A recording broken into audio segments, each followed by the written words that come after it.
tertúlia. Meu boa tarde aí para todos. Hoje nós temos aqui o conhecimento conscienciológico dentro da autocogniciologia, que é o conjunto de princípios enunciados, técnicas e informações teáticas específicas da ciência das ciências. No caso aqui é conscienciologia, embasados no neoparadigma da própria consciência, quando lúcida, quanto à inteligência evolutiva. Agora, a cognição conscienciológica, o mega conhecimento consciencial evolutivo, a alta aquisição do conhecimento prioritário, a pancognição, a utopia do conhecimento total, a vida do sempre aprendente, o rigor terminológico da conscienciologia, a orismologia, a capacidade de previsão pessoal e controle dos fatos relativos a si próprio, a teoria mais avançada para explicação objetiva pessoal do cosmos, a prioridade evolutiva aplicada à programação existencial ou autoproex, a cognops, a cidade do conhecimento. Agora, nós falamos aí sobre os processos mais sérios aí dentro do detalhismo. Depois mostramos 27 características do conhecimento científico. Depois uma listagem de 4 outras categorias de conhecimento em comparação com o conhecimento conscienciológico. E no fim, o conhecimento conscienciológico é mega desafio para todas as personalidades humanas racionais e lógicas, sem os travões milenares da corrupção e dos autoassédios conscienciais. O conhecimento conscienciológico significa alguma coisa ou exerce algum papel definido para você? Quais os resultados práticos obtidos a partir de tal postura? Eu quero dizer para vocês que, já que vocês gostam de olhar detalhe, principalmente você aí, Tiago, lá na etimologia está faltando ponto e vírgula depois do tratado. Está um ponto, está uma vírgula, é ponto e vírgula. Estou falando, porque senão você vai ver depois. Tá certo? Agora aqui, uma pergunta. É possível que Leonardo da Vinci dominasse algum tipo de EV, o animismo energético parapsíquico? Você acha que ele pode ter feito TENEPS naquela vida ou em alguma anterior? É bem possível. E o Nostradamus, existe a possibilidade de saber se ele chegou à dispersidade ou a ter OFIEX? Em caso afirmativo, é possível que ele já tivesse tido OFIEX em vida anterior àquela? É possível. Depois da primeira dispersidade, com qual idade na vida seguinte se atinge novamente a dispersidade em geral? Depende da pessoa, né? Eu acho, por exemplo, que evoluciólogo já começa a ter isso desde que nasce, desde pequenininho. Agora, aí depende do gabarito da pessoa, né? Agora, outra coisa que eu queria falar, isso aqui é a tal revista sobre nazismo que eu falei, que daquilo que já foi publicado no Brasil, é uma que eles reuniram muitos dados. Tudo indica que isso foi feito no Brasil, tem uma bibliografia aqui sobre o assunto. Eu só quero falar algumas coisas que são raras da gente ver qualquer coisa a esse respeito. Qual a importância do cinema para os nazistas? Depois dos comícios, os filmes eram a principal forma de divulgação dos ideais nazistas. Durante os 12 anos do regime, foram produzidos 1.350 longas-metragens. Muitas eram comédias românticas, operetas e filmes de costumes, mas todos tinham algum tipo de conteúdo ideológico, fosse num diálogo ou numa imagem sugestiva. Desses, 96 foram produzidos diretamente pelo Ministério da Propaganda, criado em 1933 e chefiado por Goebbels. Um dos exemplares dessas películas é o S.A. Brand, de 1933, que conta a história de um menino pobre, membro da juventude hitlerista e protegido de um SA. Vítima das batalhas entre nazista e comunista, ele balbucia antes de morrer: agora vou para o meu Führer. Quer dizer, o negócio era terrível, esses filmes. Eu nunca vi filme nenhum desses. Eu vi falando nisso logo depois da guerra. Mas agora no Brasil eu nunca vi, nem é a primeira vez que eu vejo que está falando aqui esse total. Agora isso é terrível. Agora uma boa parte desse filme era tudo antissemita, era contra os judeus. E isso tudo desapareceu até um certo ponto. Agora outra coisa. O nazismo existiu no Brasil. Em 1938, Getúlio Vargas proibiu diversos partidos, entre eles o nazista, mas ele continuou operando normalmente. Em abril de 1952, uma passeata no centro de Florianópolis reuniu 2.000 pessoas vestidas com uniformes nazistas. Isso é o Brasil. O povo fica pensando que o negócio está longe, é um perigo, tem muita coisa por aqui ainda. Agora, aqui outra coisa. Os alemães sabiam do Holocausto? Em seu livro, A Igreja Católica e o Holocausto, o historiador reflete sobre passagens do Novo Testamento que são claramente antissemitas. Vocês sabiam disso, né? Tem muita coisa contra os judeus na Bíblia. E olha que eles são da Bíblia também, né? Mas eles são do Velho Testamento e não do Novo. Então a gente tem que ver isso, como é que é. Agora aqui, outra coisa. Por que Auschwitz não foi bombardeada? Surge a pergunta por que os campos de concentração, as linhas ferroviárias que levavam até eles não eram bombardeados. Não faltava apelos feitos pelas lideranças judaicas. Muitas pessoas que conseguiam fugir dos campos informavam os aliados sobre o que estava acontecendo e evidências mostram que Stalin, Roosevelt e Churchill já sabiam do Holocausto desde 1942. A guerra acabou em 1945. Até mesmo fotografias foram tiradas dos campos de concentração. Quer dizer, tem alguma coisa nisso tudo que ficou mal explicitada. Existem nazistas em Israel? Israel foi um estado criado justamente para abrigar os judeus, espalhado pelo mundo e perseguido pelo antissemitismo. Porém, seria um local onde menos se esperaria encontrar neonazista. Mas, segundo a BBC, um grupo com essa ideologia, com idade entre 16 e 19 anos, foi preso recentemente.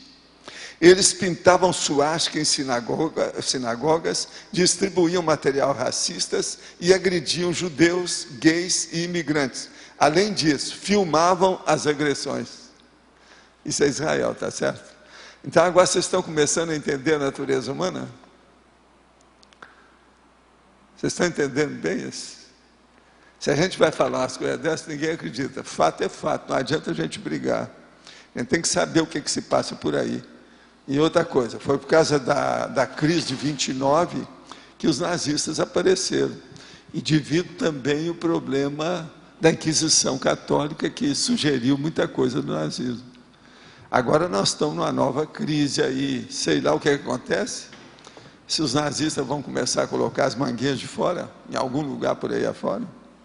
Agora, é necessário a gente falar sobre o Holocausto. Isso foi o maior crime que a humanidade já cometeu em todos os tempos. Hitler foi o maior genocida de todos os tempos. Nunca existiu isso. Agora veja, isso é o século XX. Gente, eu estava vivo quando essas coisas aconteceram. Ainda bem que eu estava no Brasil, né? Não via as coisas lá perto, mas se estivesse lá, é para a gente fazer assistência. Né? Agora eu queria saber, tem alguém com a complementar aí do curso? Eu quero saber quem é que me deu isso aqui, foi a Zolê, não é vocês. Agora, ela será que vem aqui hoje? O caso é o seguinte, a Lília. O problema é o seguinte, alguém vai encontrar com a Lília hoje? Você vai? Então você vai dizer para ela, não vou te dar isso não, que eu gostei muito isso aqui é meu, é só meu. Meu. O caso é esse. Você vai dizer para ela que precisa de colocar alinhamento no texto. E também aonde tem aqueles processos lá para a pessoa fazer anotação, para colocar as linhas maiores, os espaços. Está muito exprimido, ninguém escreve daquele jeito, é só criança. Tem que deixar os espaços maiores entre as linhas de anotações. E fazer alinhamento, que está cada um fora do outro. Alguns estão certos, a maioria está fora. É só isso que eu vi. O mais, eu acho que é por aí. Tem que seguir o que está aqui. Está muito bom. Viu? Acoplamentário, vale a pena vocês verem esse. Agora, isso aqui, ó, é o máximo, esses dados aqui. Esse livrinho é o curso acoplamentar, a apostila do aluno, com todos os dados que tem. Vale a pena ver isso. Então, o máximo, muito bom o curso. Está valendo. Agora, aqui outra. Eu gostaria de saber como uma consim que tem curso intermissivo deve proceder para ajustar o ponteiro, a bússola consciencial dela. Eu estou escrevendo sobre bússola agora, umas coisas mais sérias, a pessoa perguntou na onda. O caso todo é o seguinte, a primeira coisa é ver as prioridades daquilo que a pessoa faz. E ver dentro do processo da PROEX, o que é que ela tem recebido e o que ela tem que retribuir. Então, o ideal para isso é a pessoa entrar na Apex e fazer esses cursos que a Apex está dando especializado para o assunto. Isso aí que seria o ideal, quando você puder entrar nesse assunto. Agora, o ponteiro, então, é você ter linearidade da sua pensionização, ver isso que eu falei que é a prioridade, caminhar nesse sentido e arranjar uma infraestrutura para isso. Qualquer hora, eu vou trazer um verbete que é maior do que os outros, sobre conscienciólogo, que a gente dá todos esses detalhes, para ver o que um conscienciólogo faz, o que ele entende, o que é que ele busca. Então, com isso também a gente pode clarear mais o seu processo, é justamente o que você está procurando aí. Agora, nesse conscienciólogo, eu ainda não publiquei nada, já publiquei, já fiz artigo há muitos anos, mas aqui eu ainda não trouxe. Então, qualquer hora nós vamos trazer, conscienciólogo. Pode falar. Aí, no caso dos nazistas, você tem alguma opinião sobre por que não bombardearam um campo de concentração? Eles ali estão explicando também uma opção de hipótese, que eu também sempre pensei nisso. Eles estavam com medo de matar as pessoas que estavam lá. Mas o problema é o seguinte, eles já estavam lá para ser mortos. Agora, o problema é que os judeus estavam certos. Na hora que eles pediram para bombardear a linha férrea, as locomotivas, onde eles passavam. Se passasse, ia acabar com tudo.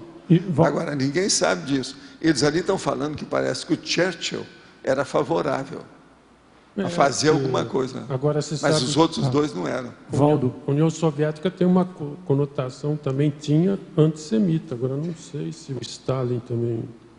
A gente nunca sabe, né? Porque você sabe, por todo lado sempre teve antissemita através dos séculos. É muita gente contra judeu.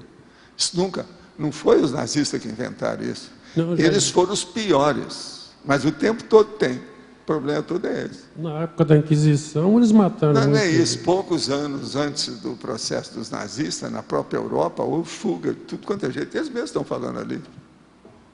O negócio é sério. E a Rússia... Agora, o problema todo dos judeus é porque eles não se imiscuem com sociedade nenhuma.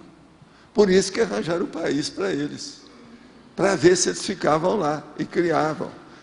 Entende? Porque eles não se misturam com a sociedade. Só misturam em matéria de negócio, mas outras coisas não. Você observa. Eles criam... todo lado é assim. Criam antipatia, mas daí para exterminar... Agora, veja, isso é a cultura deles, eles foram habituados com isso, é um modo de viver. Agora, tem gente que não admite isso. Esses nacionalistas demais, todo lado, por isso que expulsam os judeus.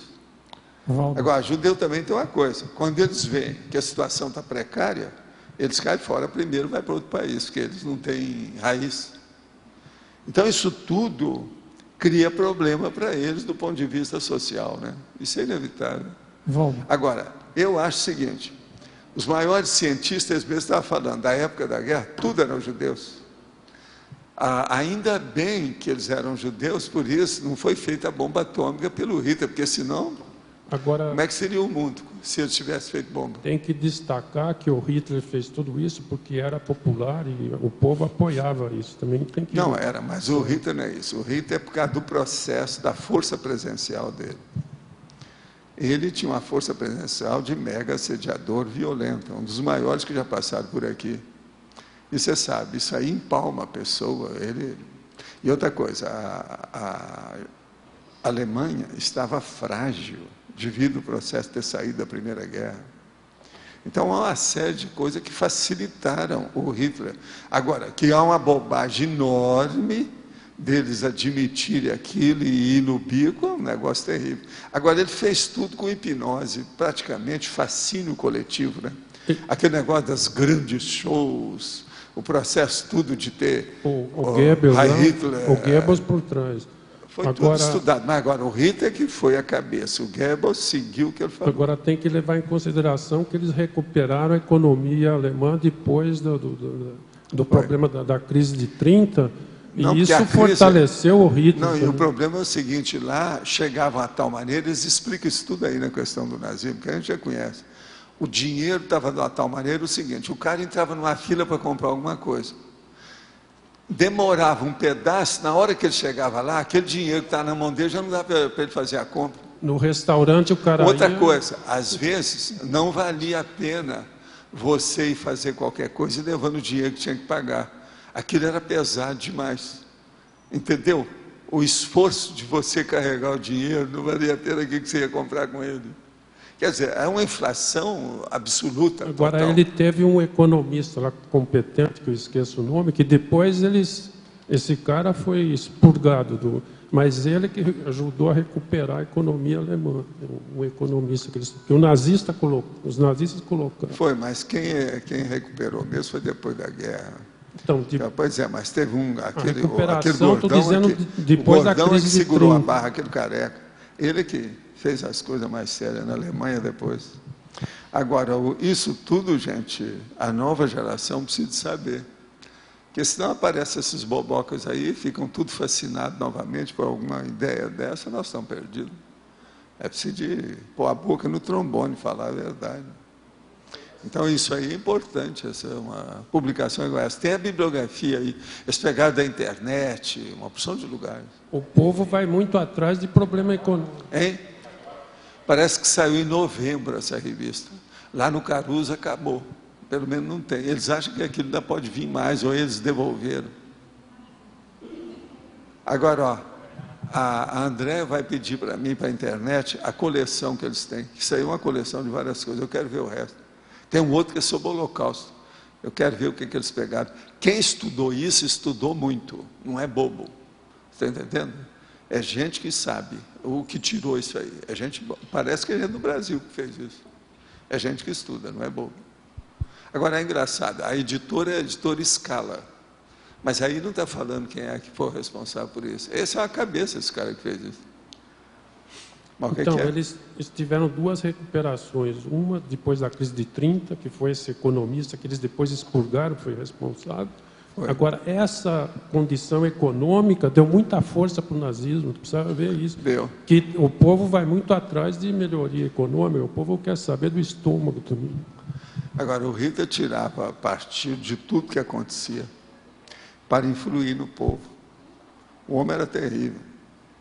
Agora, ele falava e empolgava todo mundo. E outra coisa, ele já fazia espetáculo, é show tipo Hollywood.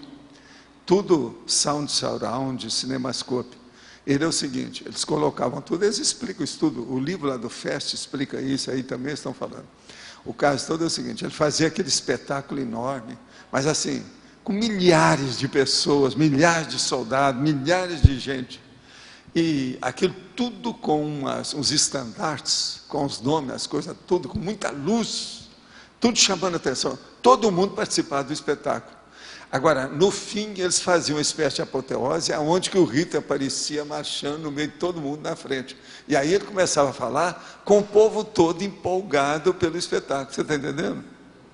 Então, é uma loucura. Tudo era muito bem bolado. Agora, foram poucos que viram aquilo na hora H. Agora, cientistas, gente mais viva, muita gente caiu fora de lá, né? Da Alemanha e surround, quer dizer, em torno, nas redondezas todas, os limites.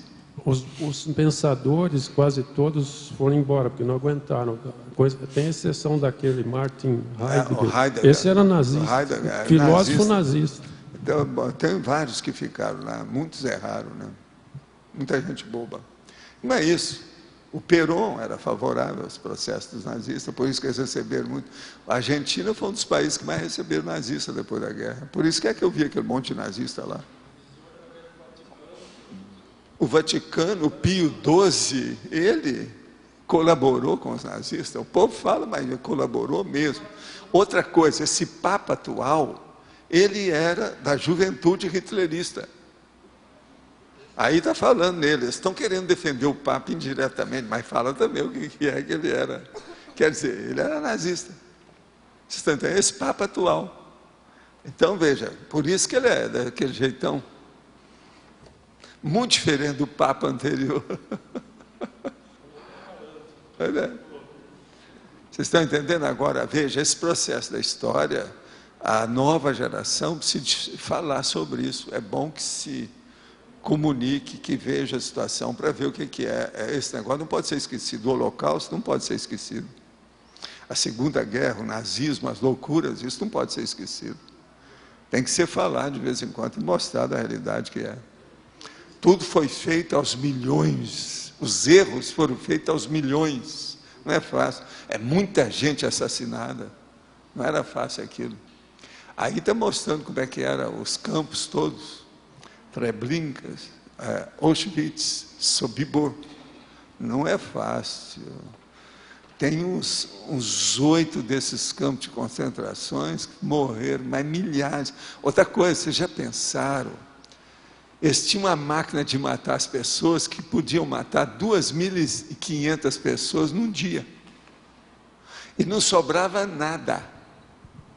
Por quê? Eles não queriam que sobrasse, porque senão ia ficar a demonstração.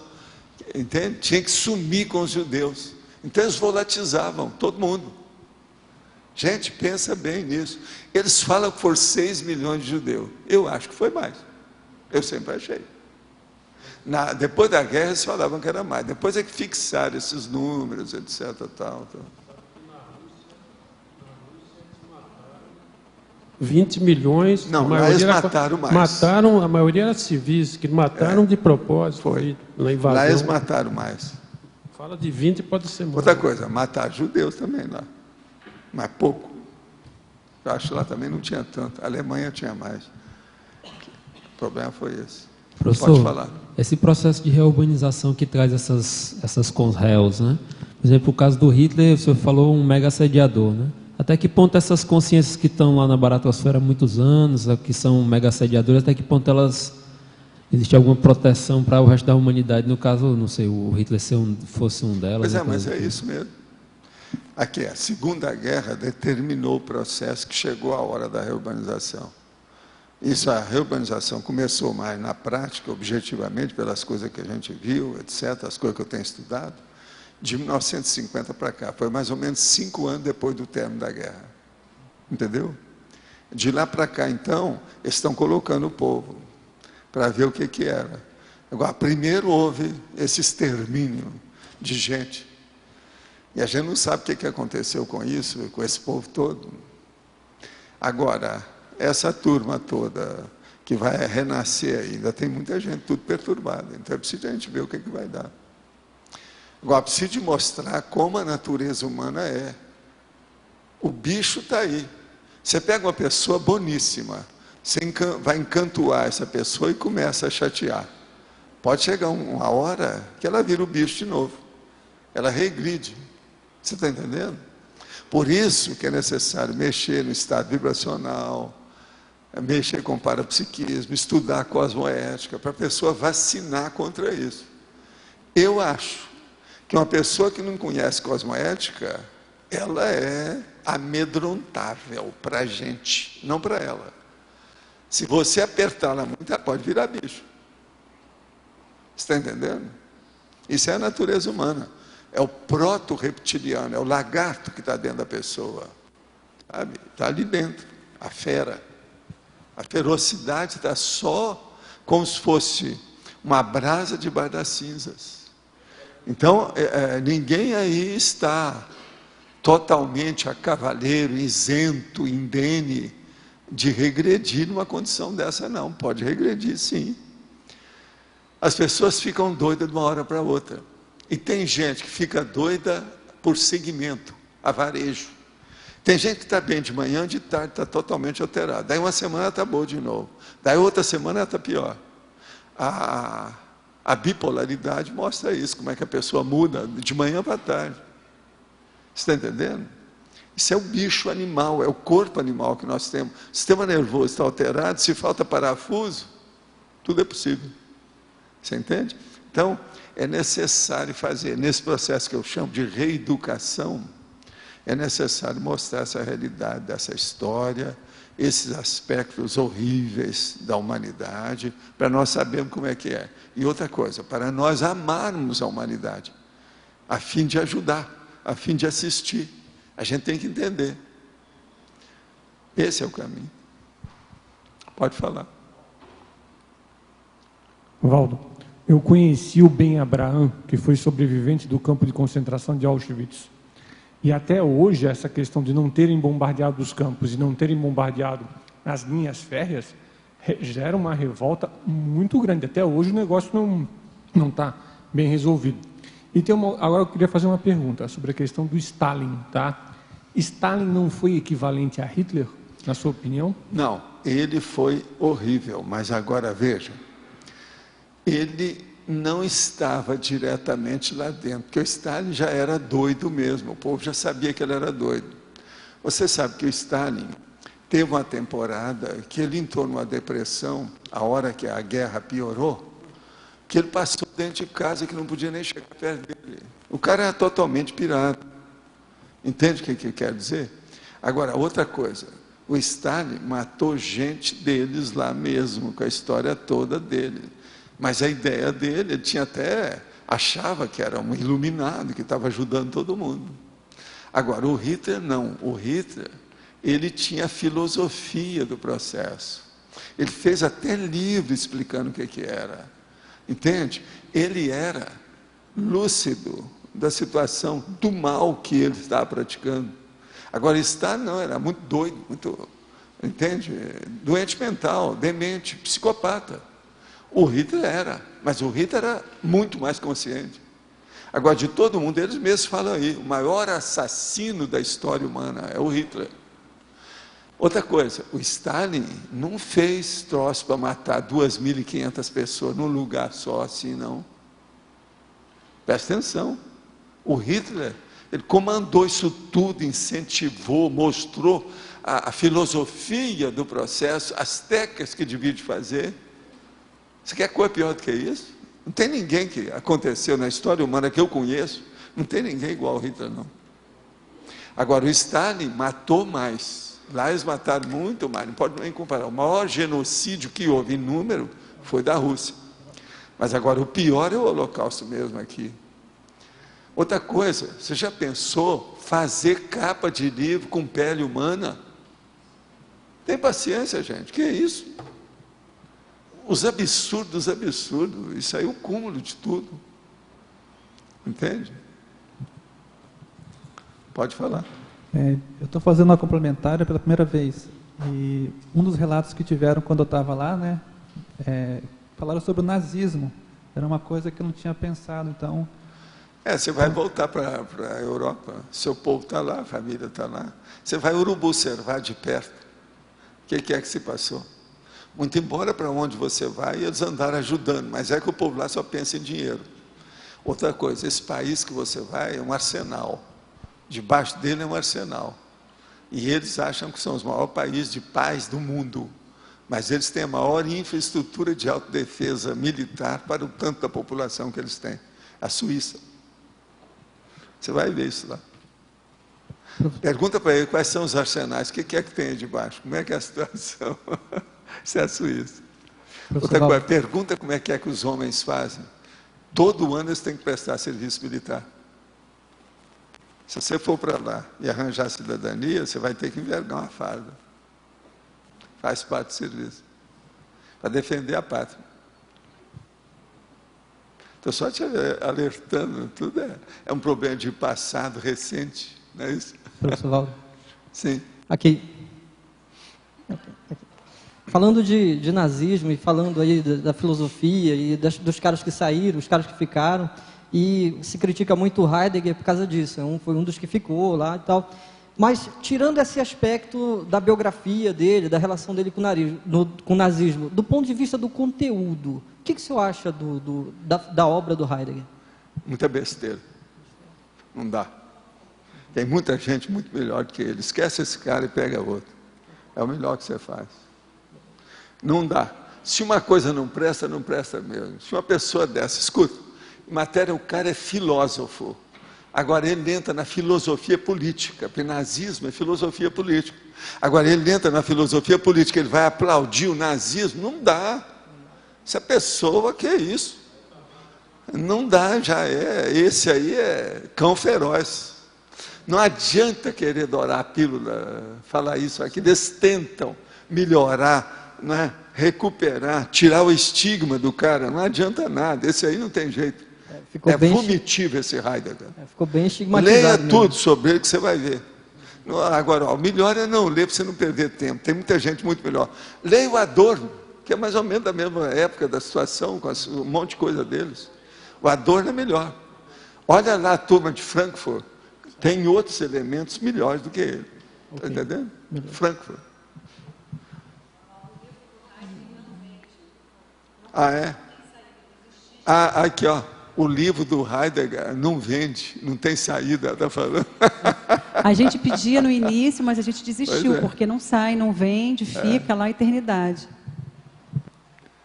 Agora, eles perguntaram para mim, mas como é que ele chama? Eu falei assim, o Mártir Heidegger, porque o nome dele é Martim, Martinho. Então eu falei, não, é o Mártir Heidegger. Entende? Muita gente faz ele do verdadeiro Mártir, quer defender o cara como se ele fosse um Mártir, eu morro de rir. É uma situação vomitiva essas defesas, existe isso, você sabe, tem gente fanática com tudo, né? Mas quem é que está aí com o micrófono? Tem alguém? Não tem ninguém mais? Todo mundo já está com conhecimento conscienciológico inteiro? É? Vocês viram aqui os tipos de conhecimento que tem? Conhecimento claro, certo, exato, falível, geral, objetivo, preciso, preditivo, racional, real, sistemático, universal, útil, verificável. São os tipos de conhecimento científico. Waldo? Sim. Aqui no ar. O senhor poderia falar sobre o autoassédio que tem na frase enfática em relação com as linhas do conhecimento? O problema todo aí, nós estamos falando aqui é o seguinte, o conhecimento conscienciológico é mega desafio para as personalidades humanas racionais e lógicas, que já não tenham mais os travões milenares da autocorrupção e do autoassédio. Então, você veja, se você é aberto, você vai admitir aquilo que nós falamos, porque algumas das nossas asseverações afirmativas e etc., elas são muito avançadas. Começa pelo princípio da descrença. Você veja, é preciso a pessoa não ter nem autoassédio e ela também não ter uma corrupção grande, autocorrupção. Senão, ela não vai admitir o princípio da descrença de modo algum. Por quê? Ela não pode reclamar de ninguém. Com a conscienciologia, ninguém pode reclamar mais de ninguém. Por quê?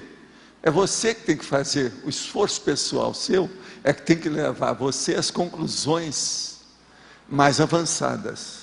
Então você vai reclamar de quem? Tem que reclamar do Sandro. Não pode ser de mim, não pode ser dela, não pode ser dele, não pode ser de uma instituição, não pode ser de ninguém, é seu. Por quê? O problema é de esforço pessoal. Outra coisa, a gente não quer convencer você sobre a conscienciologia. É você que se persuade, é você que arranja a autoconvicção daquilo que você está estudando. Então veja, se uma pessoa tem autocorrupção, ou se ela tem autoassédio muito grande, ela não admite isso, esse posicionamento.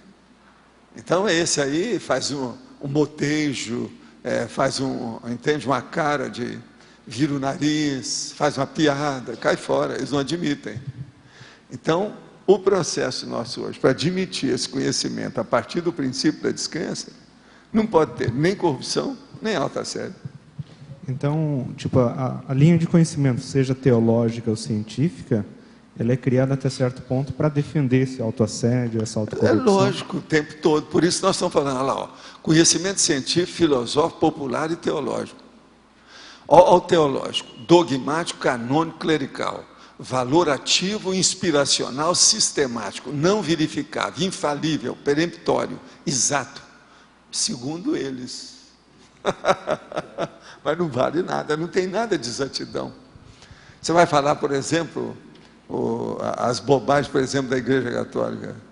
A infalibilidade do Papa em tudo que ele ordena, ele é infalível. O processo do Espírito Santo, o Filho, o Pai, Jesus Cristo como Deus homem, Filho do Deus, etc. Tal. Que besteirada imensa que é isso. Só o J. Cristo é um dos conjuntos de besteira maior da história humana. São 1.900 anos de bobagem que tem ali. Eles juntaram tudo para mostrar os troços do J. Cristo.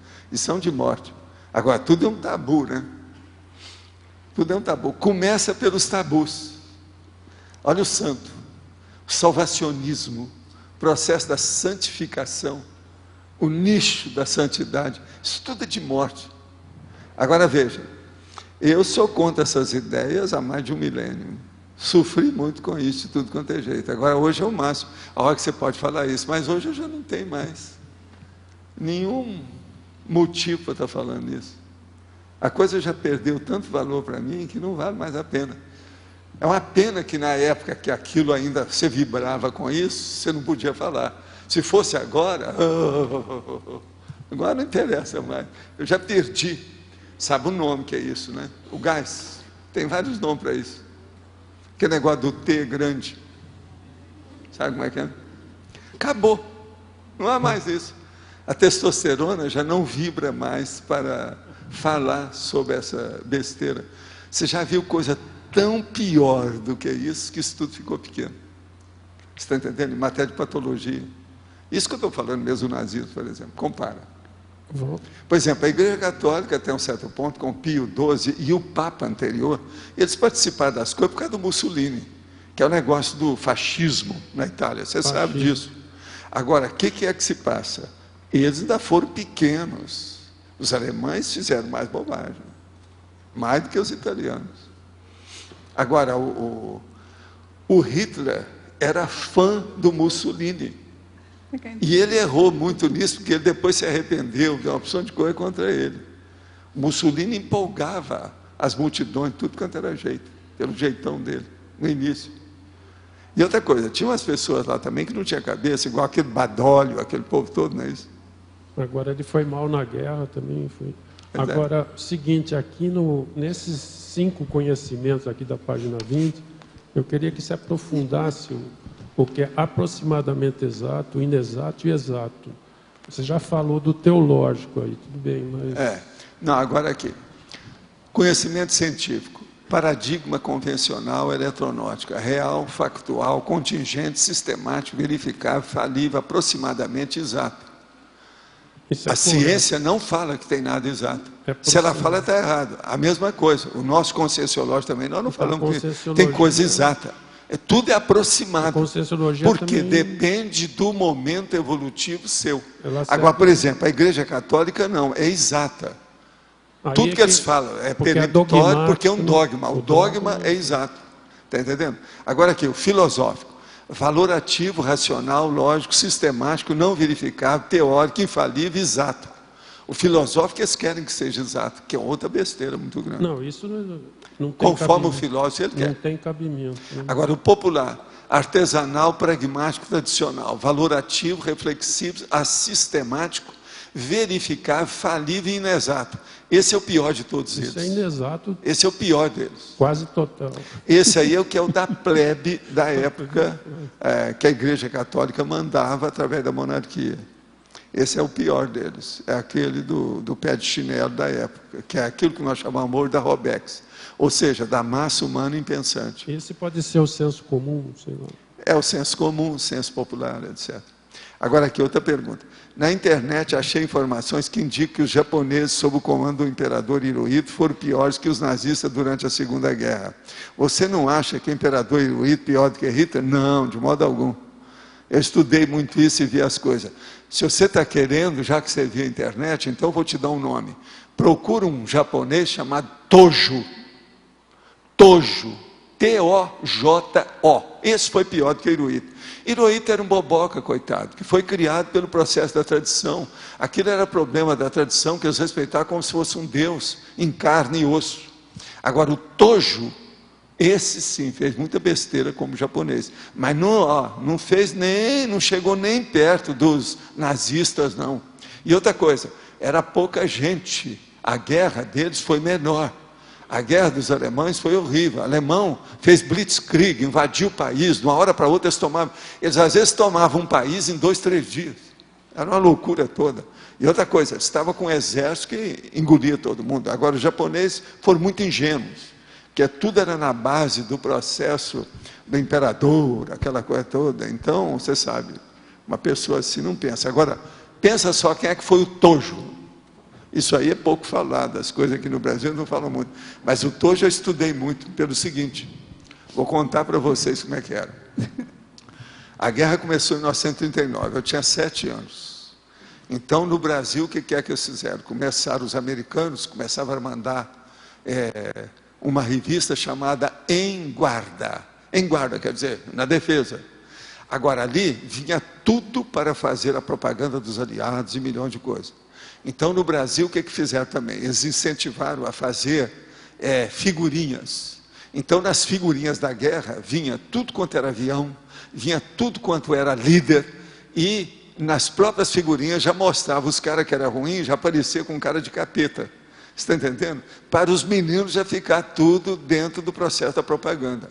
A Segunda Guerra foi o maior movimento de propaganda que já existiu na história humana. Nunca houve tanta propaganda de um lado do outro. Então, por exemplo, eu comecei a ver o negócio dos japoneses devido às figurinhas. E as figurinhas vinham em bala, que os meninos todos, devido aos velhos na barriga, ficavam todos por causa de bala, para chupar aquilo e tal. Tinha algumas delas, por exemplo, de avião, que vieram com chocolate. Eram as barrinhas de chocolate. Aquilo era uma loucura. Eu, por exemplo, na ocasião, fazendo negócio com os meninos para trocar por livro, eu fiz 5 álbuns de figurinha de avião e troquei por livro com a meninada. Você está entendendo? Vocês veem como é que era o movimento. Isso, ó, na minha terra, que tinha no máximo 9.000 habitantes, não tinha mais do que isso a minha cidade. Agora, esse Tojo, eu comecei a ver quem era, e foram as figurinhas que me chamaram a atenção para ver quem era. E isso aí é um negócio que depois eu fui estudar. O Tojo é que era cara doido. Esse aí lá de... Uma vez, numa das minhas viagens ao Japão, eu toquei com uns amigos meus de lá e perguntei, vem cá, você já leu alguma coisa sobre o Tojo? Eu falei assim, não fala nisso. Isso é o Japão. Fala. Queria voltar aqui no conhecimento, no número 4... Sim. O conhecimento popular você colocou reflexivo. Reflexivo. Pode o explicar? jeito que eles são. O conhecimento popular, ele é reflexivo. Não é isso? E inexato.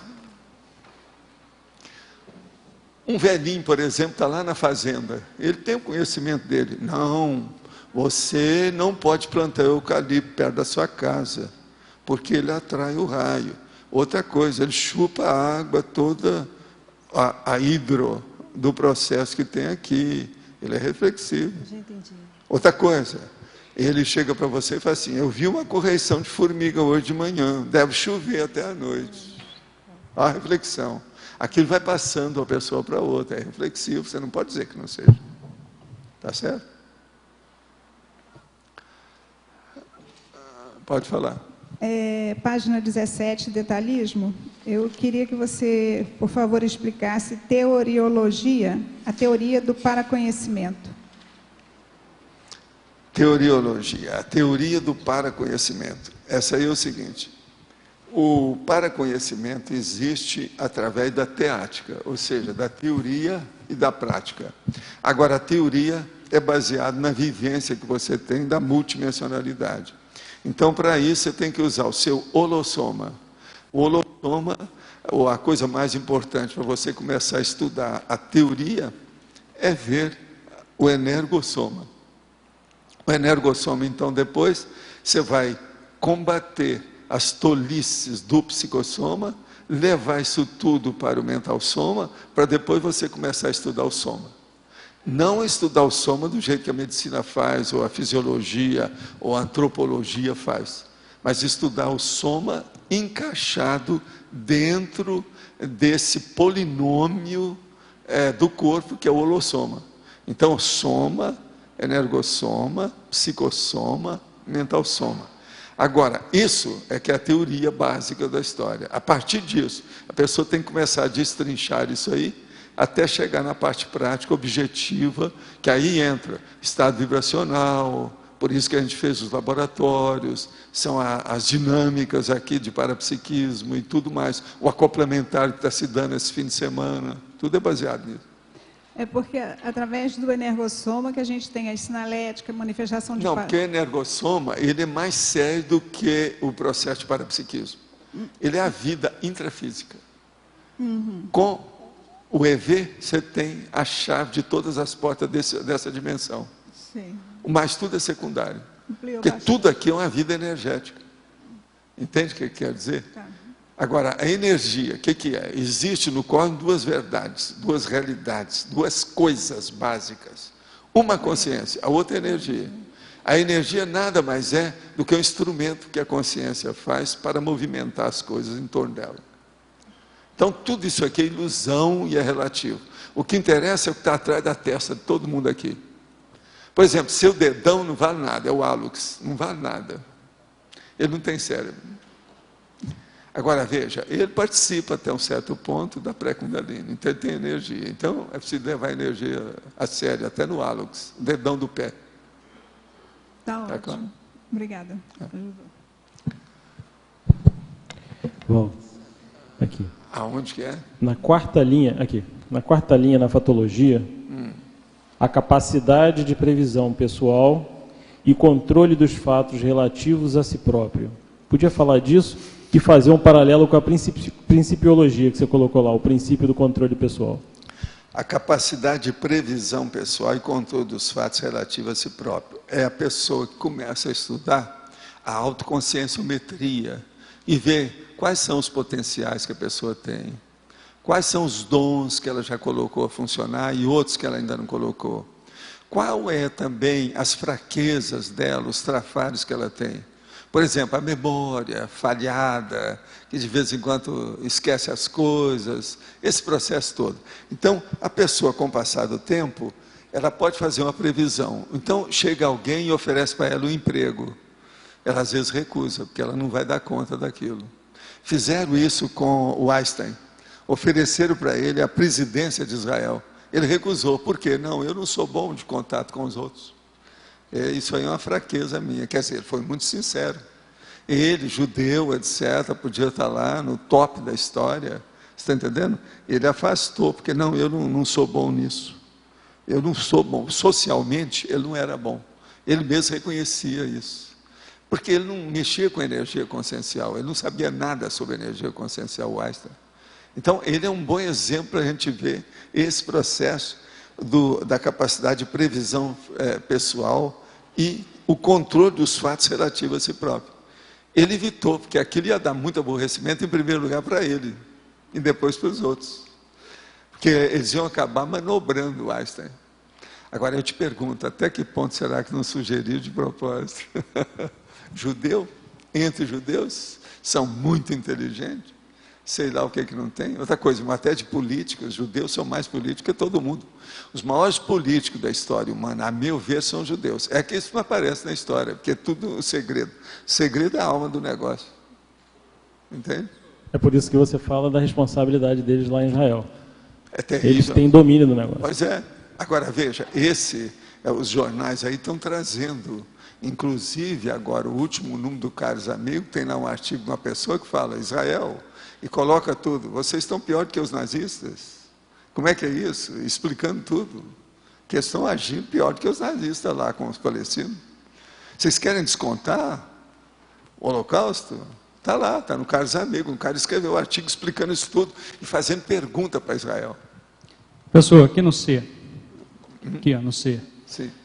O que o senhor me diz a respeito do chamado governo secreto do mundo? Aí, o Illuminati, Skull Não, Bones aquilo é e besteira. tal? Isso aí é os protocolos do Código de Sião. Aquilo foi inventado. Não, mas eu não estou os falando judeus. disso. Estou falando, por exemplo, do grupo de Bilderberg que se reúne sempre antes. Não, lá isso do... é besteira.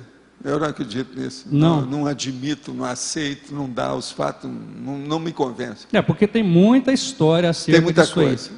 É igualzinho, por exemplo, aqueles caras que falam sobre a banda negra ou tenebrosa da Terra, que é a turma da baratosfera que domina a Terra. Não existe isso.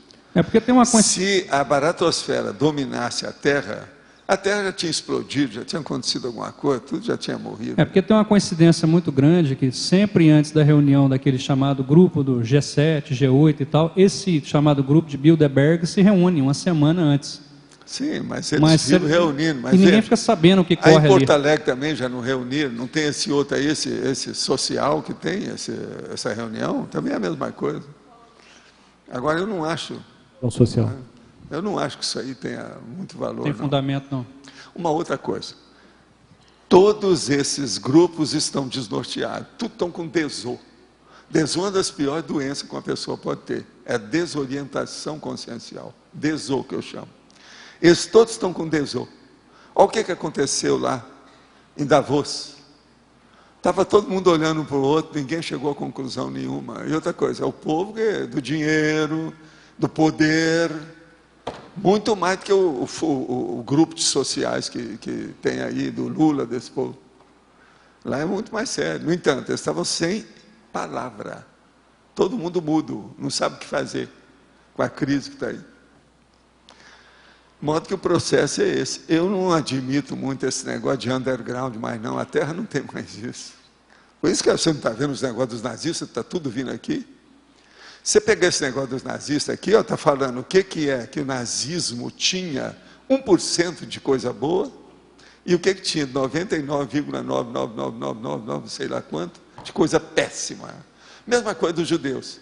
O que é que tinha de 99 que eles não tinham culpa e o que é que eles tiveram culpa? Você está falando tudo aí, de um lado e do outro, e é isso que a gente precisa fazer. Eu sou contra esse negócio de racismo. Por quê? Coitado dos judeus, vamos prestar só atenção numa coisa. Tem uns negócios muito errados nisso tudo. Antissemitismo é uma das coisas, em matéria de raça, mais combatida que tem. Mas veja, eles não são uma raça bem constituída. Eles são muitas raças. Então, o que eles estão combatendo, o racismo contra o judaísmo, está tudo errado. Por quê? Quando você vai e junta um monte de judeus, tem de tudo quanto é área. Tem judeus de tudo quanto é cor de pele. Você está entendendo o que quer dizer? Então veja, é uma loucura de falar em racismo, isso não existe. Existe a raça humana e acabou. Se você for falar em raça, porque isso é besteira. Por isso esse negócio da eleição do Obama está tudo certo. É uma coisa interessante que a história oficial não conta, né? É a ligação, por exemplo, da família Bush com o Terceiro Reich, né? Que teve venda de petróleo e tal. Teve, mas isso agora aí o processo de Terceiro Reich não é nada. O pior é com a família do Osama Bin Laden. Isso aí é que eles não falam nada. Uma outra coisa, quando eu fui lá, que nós chegamos no dia 6 horas antes do estouro das Torres Gêmeas, lá em New York, eu ia fazer no meu curso, uma das coisas que eu ia falar era justamente sobre terrorismo, para combater o terrorismo. Uma das coisas que eu sabia quando eu fui para lá é que o Bush, com a turma lá do Texas, tinha negócio sério com a família do Bin Laden. Eu sabia disso tudo porque eu estava estudando demais os processos. Você está entendendo? Por causa do livro do Homo Sapiens Pacífico, aquele negócio todo, eu estava lendo tudo quanto era lado, diversos idiomas, a bibliografia de tudo quanto é jeito. Se pegar meu livro, por exemplo, tem quase 10 mil fontes bibliográficas. Eu estava sabendo tudo isso. Aí eu, ingenuamente, perguntei para alguns, me conta, qual a relação do Bush com essas explosões? Vocês estão falando que é o Bin Laden. Ele tem relação com o Bin Laden. Como é que é isso? Assim, Valdo, cala a boca, não fala nisso. Depois eles tornaram a falar na história, depois disso. Mas abafaram tudo, ninguém fala nada. Você sabe que o Bush deu um jeito da família do Bin Laden sair logo em seguida, ali na primeira semana, aquela semana que nós estávamos lá. Eu só fiquei sabendo nisso meses depois. Durante o período lá, ninguém falou nisso. Então você veja, isso é muito pior. Inclusive até o que é o Bin Laden do terrorismo, o negócio todo, é gente de casa. O serviço secreto israelense estava filmando lá, parece, tem notícias disso aí, né? Filmaram a colisão dos aviões e tal. Serviço secreto israelense, ou o que você quiser, judeu, mesmo antes de Israel, sempre foi o maior. É o mais inteligente, é o melhor de todos eles. Eles sabiam daquilo. Então tem aquelas pessoas que falam que lá nas Torres Gêmeas não morreu um judeu. Não, e não só o dinheiro, então, como é que até o dinheiro, isso? pessoal. Eles saíram antes. Inclusive, foi a até primeira coisa que eu perguntei na semana que eu estava lá. Cadê o número de judeu? Tem algum jornal que deu? Nós íamos para as bancas, eu comprava aquilo, tudo que saía. Não vi nada falando sobre judeu. Eu ouvi dizer que, inclusive, até saques de dinheiro que ficavam ali, né, judeu não perdeu nenhum. Não sei se isso procede. Não, pois é, mas a conversa toda é essa, porque lá não havia. Mas lá mesmo eu perguntei nos dias. Porque eles ficaram sabendo do negócio alguma coisa antes. Porque judeu é o seguinte, tudo é na base do segredo, tudo é underground, é subjacente, ninguém sabe o que é. Sim, mas foi por isso que eu te perguntei sobre esse governo secreto. Mas esse governo aí, não, eles falam isso aí do protocolo de Sião, isso aí é sujeira, não é isso. Os judeus não fazem isso, não chega a esse nível, não. Entende? Há muita gente no meio dos judeus que são religiosos demais, eles são muito severos, uma opção de coisa, não é bem assim, não. Esse protocolo aí parece que foi criado pela polícia do Czar, né? Para combater, foi e o a Hitler partir da polícia isso, do Czar. E teve lá um autor, etc., que pegou o negócio. Outra coisa, tinha até um romance que entrou na história e tal. Isso o tempo todo lá, né? Isso aí já foi bem explicado, o protocolo de Sião. Agora, ó, eles são publicados até hoje e tem muita divulgação ainda. Eles criam um estigma para os judeus, muito sério, o protocolo de Sião. Muito sério mesmo. Agora, uma coisa, pessoal, não sei se o senhor sabe, mas, aliás, tem quase, né, pode ser que saiba. Bush e o adversário dele, o John Kerry, faziam parte de uma mesma sociedade dita secreta, o Skull and Bones e tal. Sim, mas lá nos Estados Unidos a sociedade secreta não tem valor nenhum. Eu já estudei isso muito, devido à época do senador lá que combatia os comunistas. Tudo vem a furo, não tem jeito de então não é tão secreto assim. A coisa mais séria que tem lá é o Pentágono. Agora, por exemplo, eu sempre quis saber quem eram os judeus do Pentágono, isso eu nunca consegui fazer. É muito difícil saber quem é quem. Porque quem manda nos Estados Unidos mesmo, roda, está no Pentágono. E outra coisa, o processo da guerra que eles fazem, aquilo é para manter o problema do dinheiro. O Bush, por exemplo, ele estava com a corda toda, porque a turma do Texas, a camarilha do Texas, como eles chamavam. E outra coisa, ele gastou mais de 2 trilhões com esse negócio todo aí, que é uma loucura. Eles estão achando que é 3 trilhões, que ele gastou com isso tudo. Agora, muita coisa, essa crise toda existe por causa disso. Uma outra coisa, existe gente nos Estados Unidos que acha que essa crise é devido aos judeus. Existe isso também hoje, essa conversa está por aí. Agora, eu acho que tem judeu, é lógico que tem que ter atrás disso, porque o dinheiro está tudo na mão deles, quem manda lá em New York são eles, o processo da bolsa, esse negócio todo, as incorporations, tudo tem judeu. É lógico que está lá no meio. Agora, até que ponto? Agora, como diz um amigo meu, na piada dele lá, né, falou assim, Valdo, esse negócio não dá certo. Ainda vai demorar um pouco mesmo essa crise. Pelo seguinte, tem um Bernie na frente de tudo isso, é o Bernanke, que é o cara do FED atualmente, chama Bernanke. Com Bernie na frente, isso aí não pode dar certo. Isso aí é a piada desse sujeito aí, falando que esse Bernanke é que substituiu o outro nosso amigo. Né? Pois é, mas eu te perguntei antes, porque parece que o fundamento, os princípios que norteavam lá aquela sociedade secreta, lá, o Illuminati, tem muito a ver com o que ocorre atualmente. Por isso que eu te perguntei se existe mesmo esse... Mas eu não admito muito isso, não. Eu não vejo que a influência disso é tão grande, não. Por exemplo, uma das influências maiores que haviam isso no século XIX, por exemplo, era a maçonaria. Hoje ela também está toda popular, está aberta, não tem mais nada. Eu mesmo entrei lá e vi como é que era a situação. Mas o Illuminati é uma sociedade secreta que surgiu dentro da própria maçonaria. Quer dizer, era uma secreta dentro de outra. Isso tudo já era. Não é assim, não. Não vai no bico, não.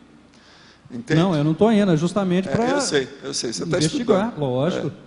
Eu queria Agora, saber a sua a opinião coisa a que eu respeito. acho mais avançada em matéria de coisa misteriosa, de interrogação, é isso que estão falando, que tem esses caras que estão examinando os implantes de extraterrestre. Se isso aí é real, a medicina tem que dar um parecer nessa história sério. A gente precisa ver o que é isso, se isso tem verdade. Parece que estão descobrindo tecido que é diferente dos nossos. Sempre teve essa conversa, né, de ufologia. Mas está relacionado Mas com agora Roosevelt? não, está aparecendo foto, tem gente que está falando nisso. Mas está relacionado com Roosevelt, aquela coisa lá? Roosevelt? Não, né? esse aí é pequeno. Está relacionado com muita coisa, com tudo que já existiu desde 1947. É muita coisa, são um processo aí de 60 anos. E agora esses caras estão começando a fazer exames de implante, que eles acham que aquilo foi feito por ele. Estão abrindo a barriga do povo para ver, quer dizer, que negócio é esse? Isso aí precisa ver, o negócio se tornou um nível muito mais sério do que era. Então, em matéria de interrogação, isso aí é que eu desejaria saber o real disso aí. Vamos ver o que vai dar. Há muita conversa. Isso aí você sabe, ufologia, 99, não sei quanto, tudo é imaginação. Mas tem uma parte lá que não é. Então, é preciso a gente ver. Agora, esse aí, em matéria de pesquisa ou de, vamos dizer, divulgação de fatos, são os fatos mais avançados que já apareceram até agora. Você está entendendo o que eu estou falando?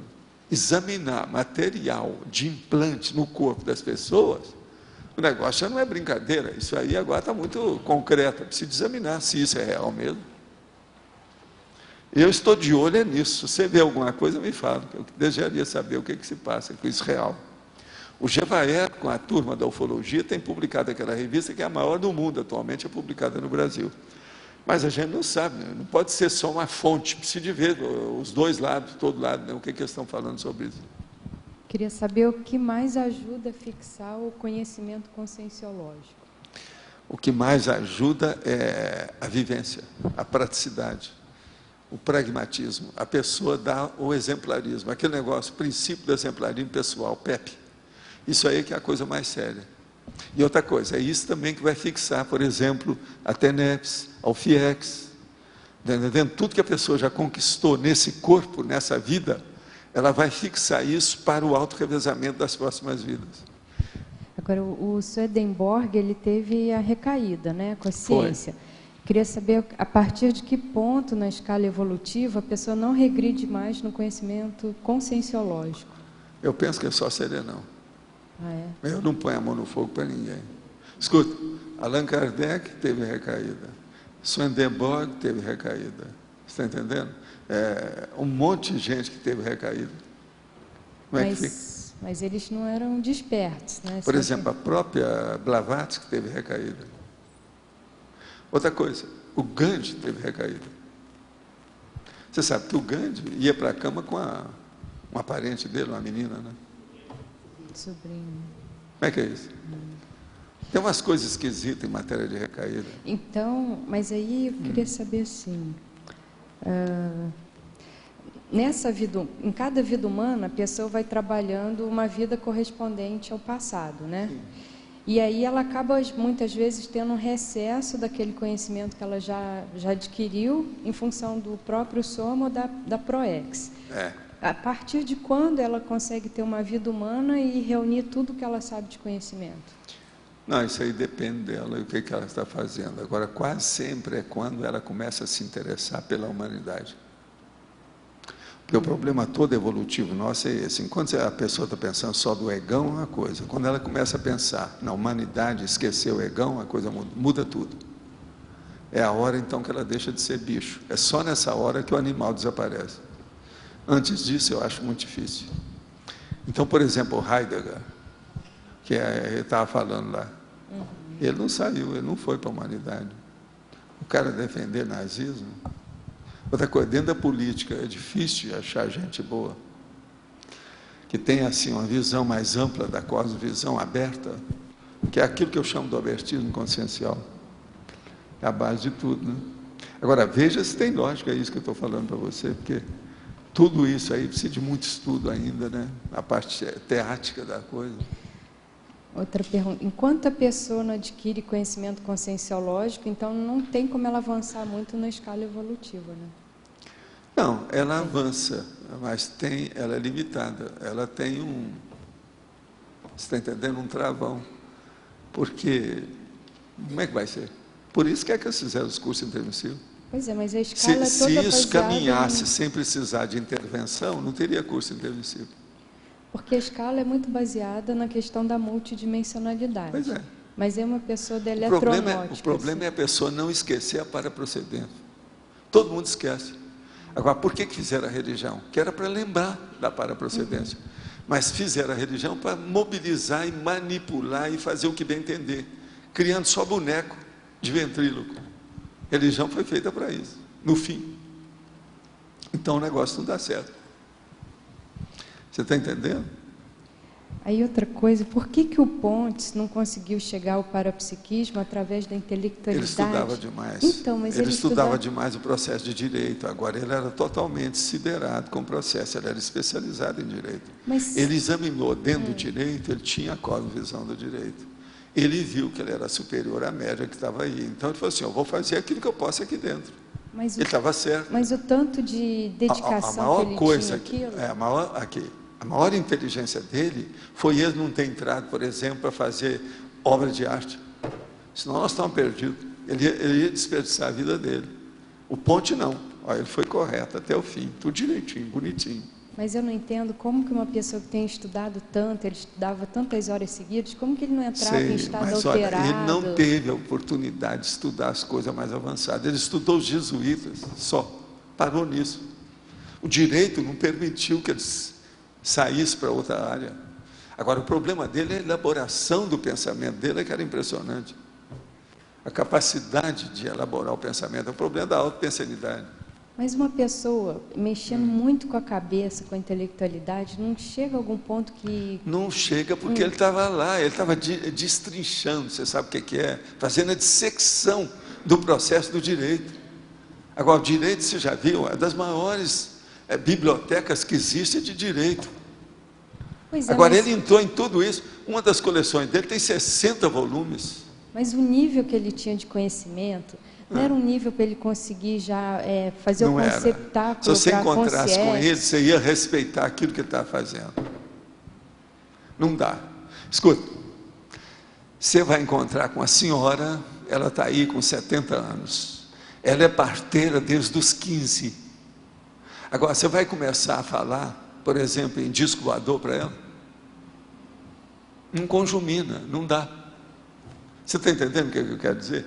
Então, é a mesma coisa, lá, a pessoa se especializou, ela pensa só naquilo. Entendeu? Por exemplo, eu gostava de conversar com ele, e ele comigo, porque eu avivava as coisas em matéria de cultura para saber dele, saber o que eu podia aurir de conhecimento dentro do nível dele. Agora, um nível de cultura do direito, como o Pontes tinha, isso não ajudava ele a fazer o conceptáculo do amparo de função, a conseguir... Isso não... Não? Ajudava ele a fazer parecer de uma empresa, aquilo que precisava, do jeito que ele fazia, que eu vi os pareceres dele, a história toda. Como é que dava aquilo? O homem era uma cabeça. Ele engolia esse povo, tudo que está aí. Eu vejo esse povo falando lá no Supremo Tribunal Federal, dá até pena, dá vontade de vomitar. Em relação com ele, eu conheci o Pontes, dá pena. E outra coisa, você vê toda a má intenção desse povo. O Pontes não tinha má intenção em nada. Ele era super correto, tudo honesto, tudo em cima do lance. A situação é muito diferente. Eu não entendo como que uma pessoa assim, o não dá, você tem que ver a especialização, você ainda não pensou nisso. O que é que eu falo da turma da eletronáutica? Tem gente super bem intencionada na eletronáutica, mas são especializados só naquilo. Olha certas pessoas, por exemplo, da informática. Não tem informatiquez, não tem a pessoa lá, a debilidade mental alerta, isso tudo existe. A pessoa é super inteligente por isso aqui, que é a especialidade dela, e super burra nisso aqui, que ela nunca estudou. Todo mundo tem fissura intelectual, ninguém sabe tudo. A pancognição é uma das coisas mais difíceis que tem, eu mesmo estou falando isso aqui. Não existe isso, a rigor, o conhecimento integral. Para nós não dá, muito difícil. Agora, ele foi eles mesmos, os colegas, admitem, foi o maior intelectual que o Brasil já produziu. E das coisas, todo mundo que eu conheci realmente foi ele. Todo mundo que eu vi. Agora, veja, não era do meu gosto. Não era a minha tendência. Você está entendendo? Não fazia o meu gênero. Você está entendendo bem como é que é? Não era. Professor, podemos dizer então... O direito eu sempre até combatia, porque não é uma das melhores carreiras para a pessoa seguir aí. Podemos dizer então que faltava a ele a inteligência evolutiva? Sim, total. Esse ponto todo que nós falamos aí antes, faltava a inteligência evolutiva. O Heidegger, Nietzsche, Hitler, Stalin, Churchill, que foi um homem, até um certo ponto, fora de série, também faltou a inteligência evolutiva. O que falta para todo mundo é a inteligência evolutiva. Mas ele estaria... Para nós também. Nós estamos começando a levantar uma coisinha aqui, para ver. A hora que a pessoa vem fazer uma chantagem com a gente, mesmo que seja emocional, não tem inteligência evolutiva. Mas nós podemos dizer que ele estava mais ou menos na linha da Proex dele, o Pontes? Estava. Ele já estava no ponto. O povo todo que eu trabalhei perto é porque estava, porque senão não ia perder tempo. O enumerador não deixava. O enumerador falava assim, as coisas na sua vida, facilita para você ter contato quando aquilo vai ser encaminhado. Se não tem, a própria vida tira você do... E realmente. Então, esse povo tudo com quem eu tive contato, eu vejo que eles estão no caminho. Agora é época dos coelhos. Como é que chama os coelhos esse período? Páscoa. Agora, veja, como é que é aquele político do Rio Grande do Sul?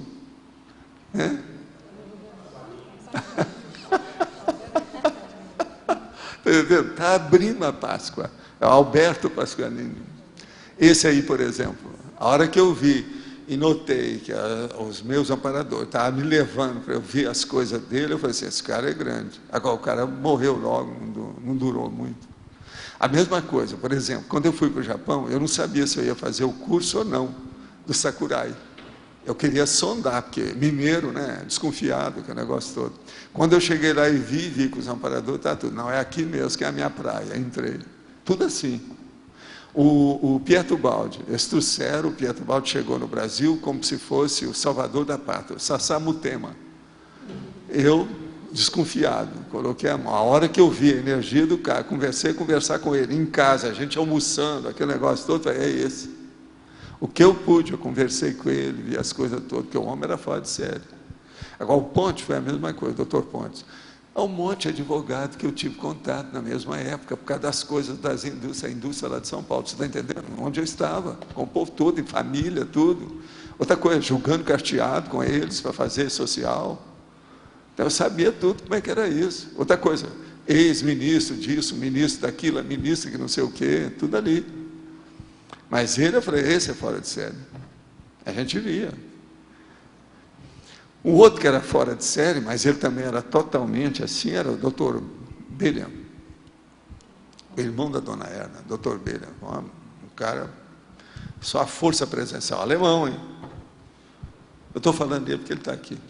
Ele está aqui vendo hoje. Eu vi ele aí. Hein? Dr. Billiam. É ele que fez a grande trabalho da Antártica lá em matéria de assistência. Você está entendendo? Foi o Dr. Billiam. Ele que renovou o negócio todo, ajudou milhares de pessoas, para não falar em milhões. Agora, ele tinha uma força presencial que todo mundo via, e um alemão. Outra coisa, foi perseguido pelos negócios dos nazistas, foi perseguido no Brasil, ele saiu de tudo isso com uma porção de coisa. Por causa do trabalho dele. E ele fez uma fundação de assistência a milhões de pessoas. Quer dizer, já havia uma fundação, mas ele é que desenvolveu aquilo. Como que uma pessoa acaba com a lavagem cerebral que ela tem de certos conhecimentos? Você está falando a lavagem cerebral que ela precisa de fazer de certos conhecimentos? A pessoa sofreu lavagem cerebral por ficar muito tempo ela tem que recuperar aquilo sem ódio. Então, pior é o sem ódio. Então seria assim, ó, a pessoa só superou a lavagem cerebral feita por determinados conhecimentos quando ela ajuda a combater aquele conhecimento? Quando ela ajuda a combater sabendo mais daquilo. Quando a pessoa é vítima, ela sabe mais do que o algoz. Por quê? Ela recebeu aquilo no sangue, na carne. Então ela pensa mais, ela reflete mais. A masmorra é um dos melhores lugares para a pessoa fazer autorreflexão. Eu já falei isso aqui. É um paradoxo, mas vê se vocês me entendem. Você está entendendo como é que é? Professor... Muita reflexão minha foi na masmorra. Agora, pior, que é a melhor coisa que tem, é a hora que você vai para a masmorra inocente. Aí você tem assistência de amparador. Já pensou? Você chega numa cadeia, está lá. Quem é que tem mais assistência? É o cara que está na masmorra. Foi incrível você pensar nisso. Agora, ó, eu nas cadeias que a gente fazia assistência, na época do Espiritismo, eu vi um caso desse. O cara era inocente. A hora que eu cheguei lá, eu senti aquele banho de energia com as coisas todas. Eu falei assim, esse cara é inocente, ele está aí, não devia estar aqui. E realmente, depois eles constataram que o cara era inocente mesmo. Mas ele passou anos na cadeia, igual aqui no Brasil, né? Aquele negócio de erro, né? Erro judiciário. Agora aqui uma pergunta. Entendo que ao obter uma nova informação, formo uma nova sinapse. E quando vivencia a experiência, produz novas sinapses ou parasinapses. É isso mesmo, é por aí mesmo, você está certo. O caminho é esse. Agora, o problema é o seguinte, eu te desejo que você arranje nessa vida 1 milhão de sinapses novas, só do ponto de vista multidimensional. Que é a paraneosinapse. Essa que é a boa, né? Aproveitando, fala um pouquinho de pancognição e um paralelo com a pangrafia. A pangrafia é um fenômeno que reúne todos os fenômenos parapsíquicos simultaneamente. Com isso, a pessoa que passa pelo fenômeno começa a ter uma visão de conjunto cosmovisiológica como nunca teve antes. Se aquilo persiste, com o passar do tempo, aquilo vai persistir, aquilo fica habitual com a pessoa. Então a tendência é ampliar o leque fenomenológico do fenômeno. Se no início eram 2 ou 3, no passar do tempo vem uma série de fenômenos, chega num certo ponto que começa a acontecer coisas que transcendem os atributos conscienciais, mentais e parapsíquicos da própria pessoa. Que é aquilo que eu falo, chega num ponto que o problema é só o serenão que vai entender. Agora, isso é a pangrafia. Agora, a pancognição é aquele conhecimento que eu acho que quem tem é só consciência livre. O serenão está caminhando para isso, mas nós ainda não sabemos como é que é. Essa pancognição, para a gente acessar e usar do jeito que precisa, nós temos que estar fora do cérebro. Então não pode existir mais cérebro. Então, por exemplo, aquele negócio da ficção científica, que o cara morreu lá do outro planeta, então tinha uma mesa onde tinha o cerebrão. Ele era só aquele cérebro, não existia mais corpo, não tinha nada. E ele comandava todo mundo ali pelo processo telepático do cérebro dele. Até um certo ponto é isso que é a consciência livre.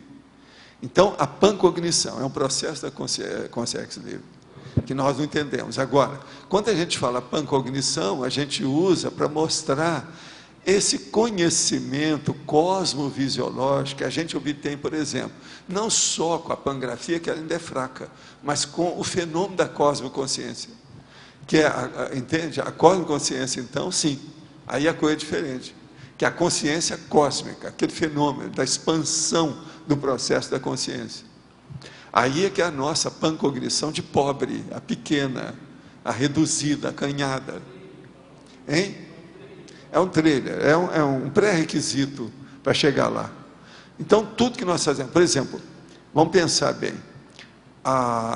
Olha só, quando você adquire a holofilosofia, ou seja, a filosofia do universalismo, você começa a combater a autocorrupção. Então, você vai caminhar para a incorruptibilidade.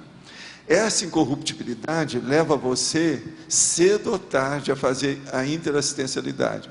Isso vai levar você a OFIEX, TENEPS, OFIEX. Com a OFIEX, isso vai caminhar e levar você para a dispersidade.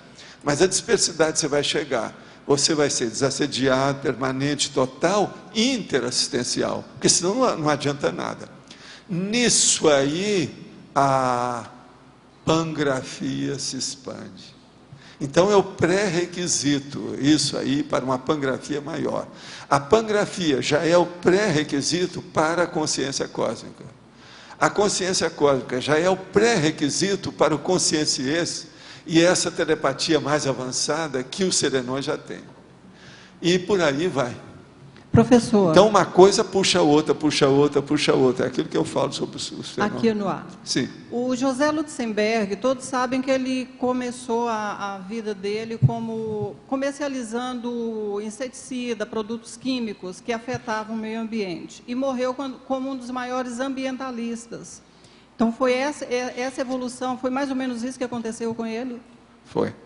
Agora, ó, em parte, eu não sei até quando, porque eles achavam que ele era meio bobo. Sabe? Ele era um diplomata, ele foi diplomata também, você sabe. Agora, o que se passa? Lá pelas tantas, eles achavam que ele era meio bobo. Então, por exemplo, ninguém sabe se nos negócios que ele estava fazendo, se ele não fez igual aquela Madame que ria. Você sabe aquela dona que ria, Madame que ri, que se contagiou com o negócio. Então, eles também têm dúvida, se o Lutzenberg, se ele não tinha o processo disso aí. Porque eles achavam que ele era meio passado. Mas para mim, ele era brade. O povo não entende quando uma pessoa é brade psíquica. Ela pode ser super inteligente e brade psíquica. Ele era muito inteligente, esse homem. Eu não cheguei a conhecê-lo, não. Teve uma vez que eu quis conhecê-lo, mas eles falaram para mim assim, não, ele é difícil de acesso, é melhor você deixar, esquece isso. Porque eu quis conversar com ele umas coisas. Sim, porque na verdade, se a gente for analisar, houve uma verdadeira mudança de rota, né? Não, mas não é isso. Ele foi uma das grandes personalidades do século XX no Brasil, esse homem. O povo ainda não deu valor para a memória dele. Ele ainda vai ser ainda, aquele negócio sabe? Vem e volta, a espiral do retorno. Eles não vão retornar para dar valor para o Lutzenberg. Esse homem era fora de série. Mas agora tinha isso. Eu estou querendo ver um dia que vai aparecer aí uma biografia bem feita dele, para a gente ver como é que é. O que eles vão falar da personalidade dele, porque eles falavam muito isso. Que ele era meio passado, estranho. Tinha umas coisas assim. Professor Valdo, aqui, ó. Pode falar. Obrigada.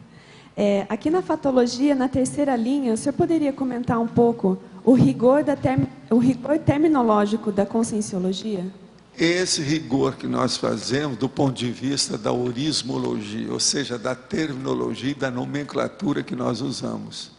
Nós usamos um rigor que ele não é assim drástico, nem draconiano, mas a gente procura mostrar que ele é lógico, que ele é racional dentro das coisas. Então, por exemplo, aquilo que eu falo, nós usamos somática, somatologia, somaticidade e por aí vai. Mental somática, mental somatologia, mental somaticidade. Isso tudo faz parte do processo da nomenclatura, da terminologia, que é a orismologia. Nós temos um certo rigor. As pessoas que não entendem ciência não vão entender nada disso. Professor. Agora, quem entende ciência, nunca, até hoje, uma pessoa veio combater a nossa nomenclatura sendo pessoa da ciência. Isso eles nunca combateram. Eles combatem a ideia que essas palavras significam. Mas a semântica nossa, ninguém entrou nessa, nem a prosódica. E quando um pesquisador está lá fazendo suas pesquisas, escrevendo, e ele tem uma ideia de fazer um neologismo, então, né? Sim. O que você acha que a pessoa tem que estar mais atenta na hora dessa... Não, no neologismo ela tem que estudar primeiro como é que se faz o processo da neologia, porque existe muitos processos. Olha, uma boa coisa que vai ter é você ver agora esse nosso curso que a gente vai dar. As 200 fórmulas, você vai ver como é que se faz. Porque ali está mostrando um negócio que é pior do que a criação do neologismo, que é a criação de uma técnica para mostrar como expressar, através da síntese, uma expressão compacta. Então isso aí é duro. O Antônio é que leu até agora e a Kátia, todos os dois falaram, esse negócio é muito sério. Então depois você vai examinar, que você vai ver que ali é pior. Uma pessoa que entender aquilo, ela vai entender o processo da neologia com muito mais facilidade. Agora, é preciso de ver. Outra coisa, são 200 fórmulas fora as subfórmulas, que tem uma série de subfórmulas lá dentro. É um curso? É um curso, nós vamos dar no mês de abril. Hoje parece que eles vão me entregar já o livro com a revisão. O livro lá no original está com 350 páginas, sabe? Agora, é muito espaçado. Se fizesse uma compactação de todo o texto, devia de dar umas 150 páginas só. Mas ele tem que ser daquele jeito, porque senão o povo não entende. Eu mesmo ficaria confuso se fosse compactar tudo. Você está entendendo? Se juntasse as palavras todas. Entende? Precisa ter espaço para a gente poder entender. Professor Pode Valdo, falar. o conhecimento conscienciológico, ele é muito teático, né? Ele parte da teoria, ele é da prática. Sim. Pensando assim, como é que o senhor vê o futuro do conhecimento conscienciológico dentro dessa sociedade a médio e longo prazo, por exemplo, já que ele depende também da vivência, da experimentação das pessoas, de modo geral? Eu vejo o seguinte, nós vamos continuar sendo, isso eu falo desde que nós fizemos o Instituto, eu já falava isso há muito tempo, nós vamos ser uma micro-minoria minúscula ainda por muito tempo. A longo prazo? A longo prazo. Eu não sei quando é que vai ser isso. É tolice querer massificar o conhecimento da conscienciologia. Não é por aí que a gente vai. Por quê? Se a massificação de conhecimento avançado tivesse dado resultado, os serenões já tinham feito isso há muito tempo. A Terra sempre teve serenões, eles nunca chegaram nisso.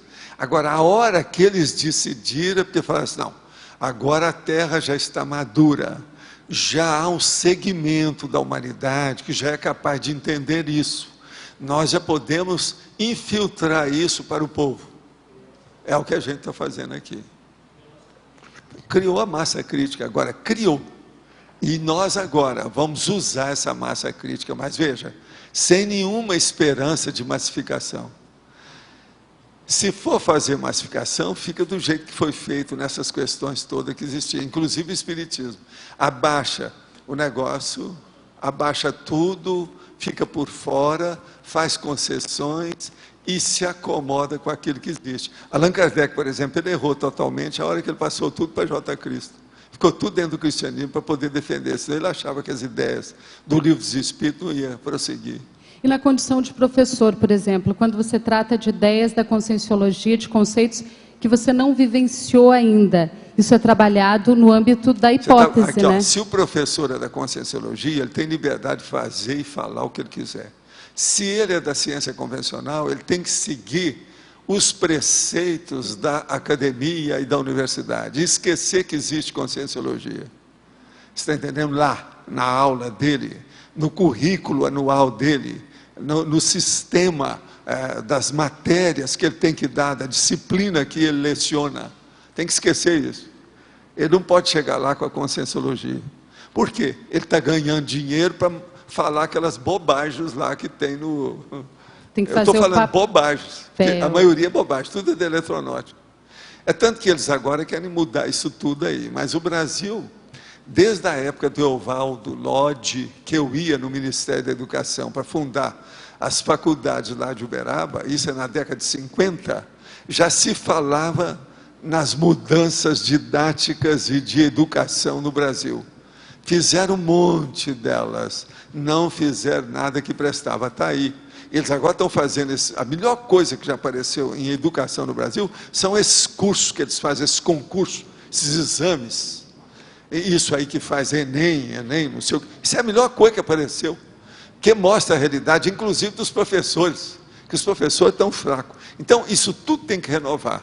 Agora, veja, o Lula... Das universidades de um modo geral, a gente né? não pode ter esperança com ele, porque ele é anarfa, né? Ele não vai fazer força com essas coisas.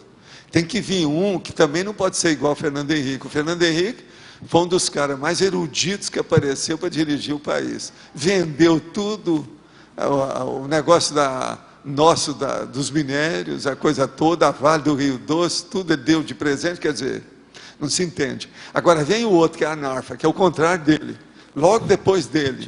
E outra coisa, fala que ele tem azia até para ler jornal. Quer dizer, está danado, né?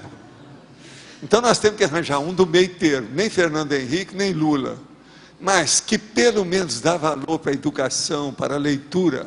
uma pessoa que seja leiturófila, que ela goste de ler. Isso é que nós precisamos. Professor, mais uma pergunta. Eu perdi ali, o senhor falou agora há pouco de uma personalidade que estaria aqui na condição de consciex. Eu não lembro o nome, mas eu queria saber qual o motivo. Existe um motivo para essa personalidade estar aqui agora na... Existia porque entrei na família, eu era da família, a gente cá. Veio matar a saudade? Não. Extrafísica? Ele está ajudando aí uma opção de coisa que o homem dá ajuda. Eu vou só contar uma coisa dele para você. Qual era... Esse homem é que me fez fazer uma opção de coisa e trabalhar com um monte de gente para ressarcir minhas coisas no Brasil. O nome dele mesmo? Dr. Belian. B-E-L-I-A-N. Olha qualquer coisa sobre a Antártica que você vai ver quem é que foi o Dr. Belian. Existe o processo todo dele, vamos dizer, busto, essa coisa toda, tudo quanto é lado. Esse homem era fora de série. Agora, pergunta sobre a personalidade do Dr. Belian. Eles vão te falar quem é que foi. Agora, o que é que se passa? Esse homem, ele era uma senhora personalidade. Ele era um advogado. Ele ajudou muita gente, só pensava naquilo. Foi através dele e das coisas que ele fazia que eu fiquei conhecendo esses advogados, todos grandes do Brasil, ex-ministros, esse povo todo. Uma opção de gente dele, inclusive o Dr. Pontes. Agora, o que é que se passa nisso tudo? Quando ele vivia com tudo quanto era advogado em torno dele, os maiores advogados do Brasil, para acertar os problemas das empresas, que aquilo era um consórcio que mexia no Brasil inteiro. Então, o que se passa? Ele acostumou ter os colegas de advocacia com ele em torno dele. Você está entendendo como é que é? Mas ele era uma pessoa que respeitava demais o processo de parapsiquismo e o problema multidimensional. Então ele era muito bem assistido em certas coisas. As coisas que ele caminhava, tudo dava certo por causa disso. Agora, o que se passa? Quando ele dessomou, ele apareceu para mim com um monte de advogado de novo. E já estava querendo mexer nas coisas. Hoje ele está aqui, mas não está com os advogados mais. Aí eu falei com ele, Dr. Belian, isso fora do corpo. Dr. Belian, lembre-se que uma vez eu fiquei uma tarde inteira conversando com ele, só nós dois, num apartamento em Copacabana, só nós dois, que ele queria conversar umas coisas comigo. Então, eu abri o jogo do processo extrafísico para ele. Mas ele já conhecia isso demais. A orientação na vida dele toda foi feita na base de parapsiquismo. Agora, então, quando ele dessomou e apareceu com aquele monte de advogado, eu falei assim, Dr. Belian, esqueça os advogados, que aí agora não vai adiantar nada. Tem que lembrar agora, o senhor tem que começar a mexer com a história, nós vamos encaminhar isso aqui, tem um benfeitor nosso aqui, que é um amparador, que vai indicar para o senhor. Aí chegou o tal Mal e encaminhou a ele, conversou com os outros advogados, que estava reunindo todo mundo de novo.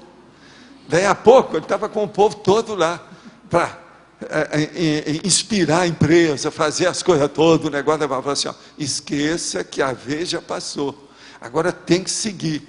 Aí o Talmal falou assim, não, eu agora vou levá-lo para ele ver, e foi isso que aconteceu com ele, para ele ver uma parapsicoteca, isso que eu chamo de parapsicoteca, para ele ver o problema e ele se encaixar dentro do processo da Seriex, a serialidade das vidas dele.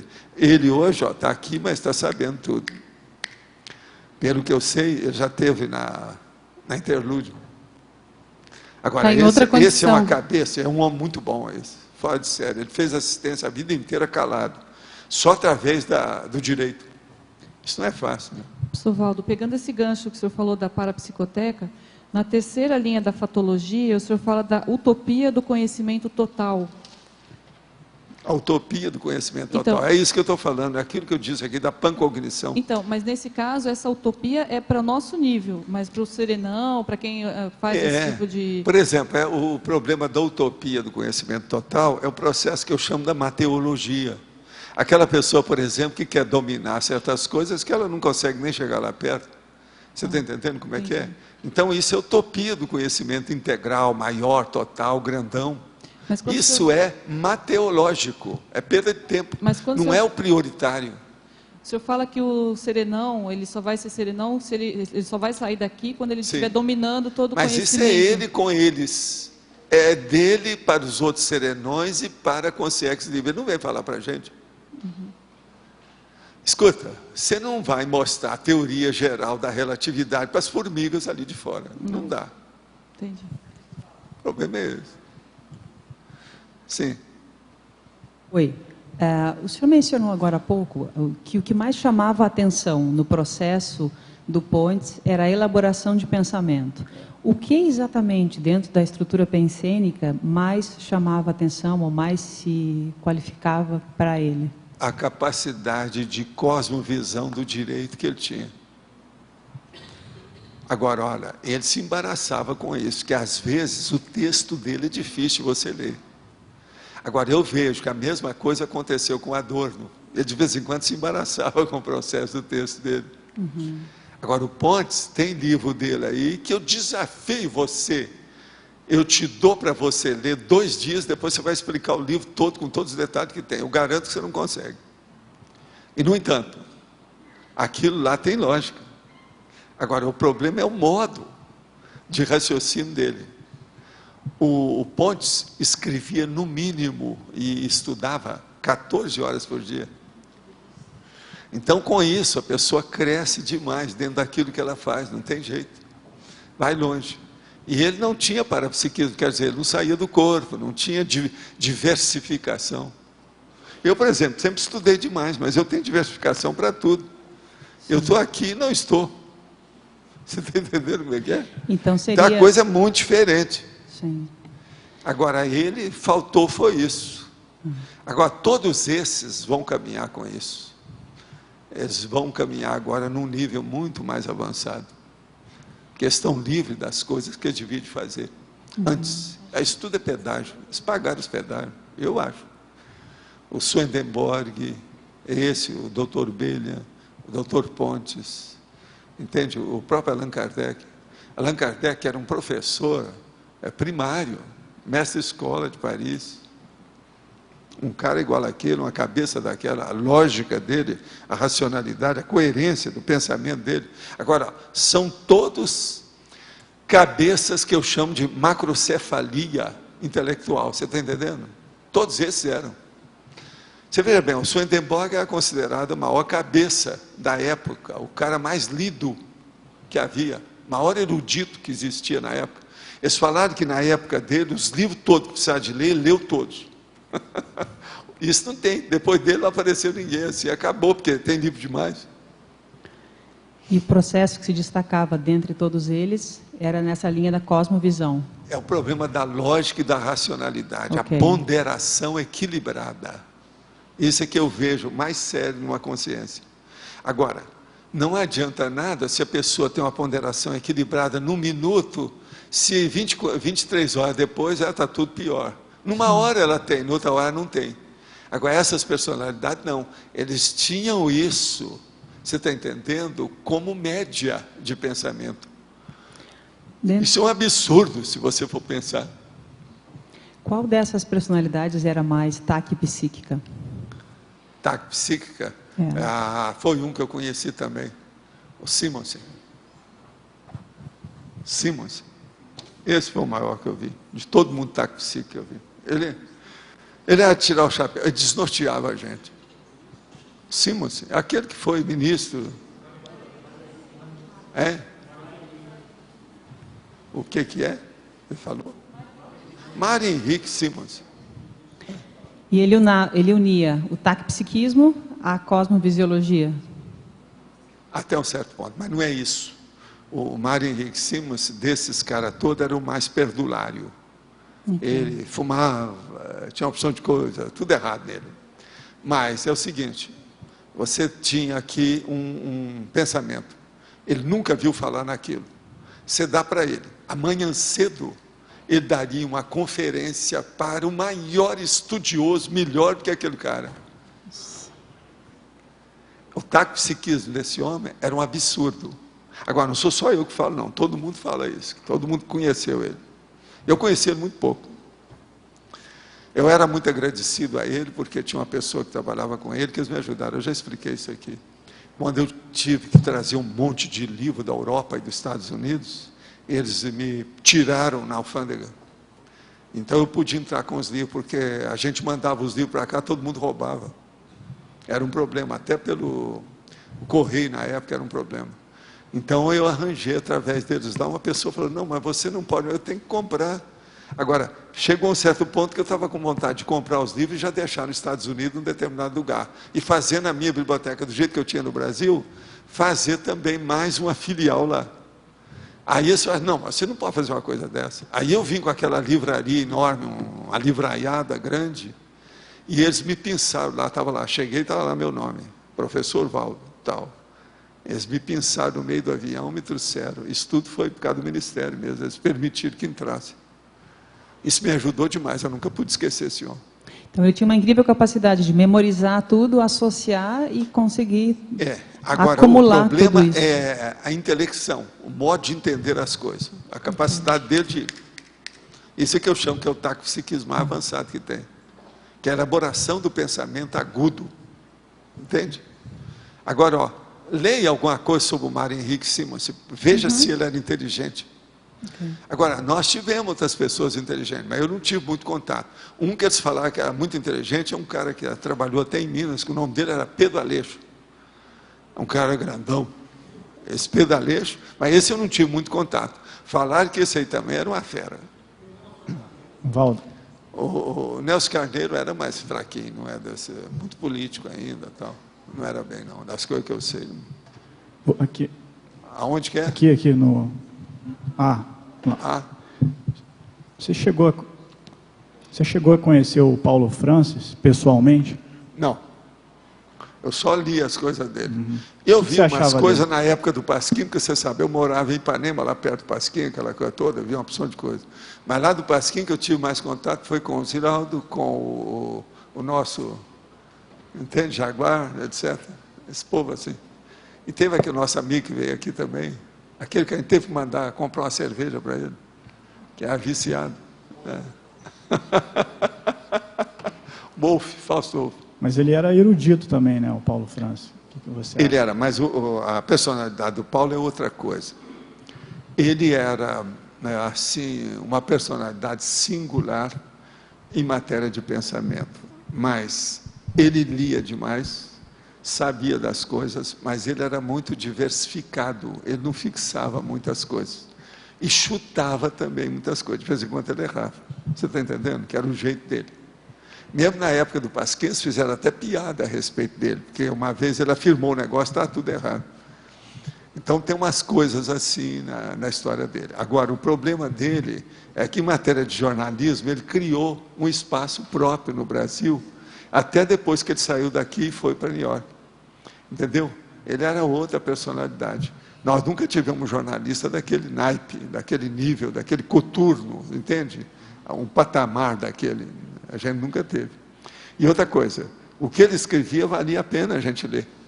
Sempre tinha cultura no meio. E ele falava, a maioria das coisas é tudo correto mesmo. Era aquilo que ele escrevia. E ele tirava conclusões muito boas, do momento, coisa séria.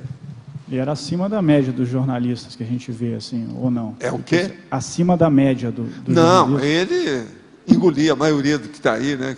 A mediocridade toda não chegava perto dele, não. Agora, ele cresceu muito depois que ele amadureceu, que deixou o teatro, aquela coisa toda, porque ele participou de tudo isso, né?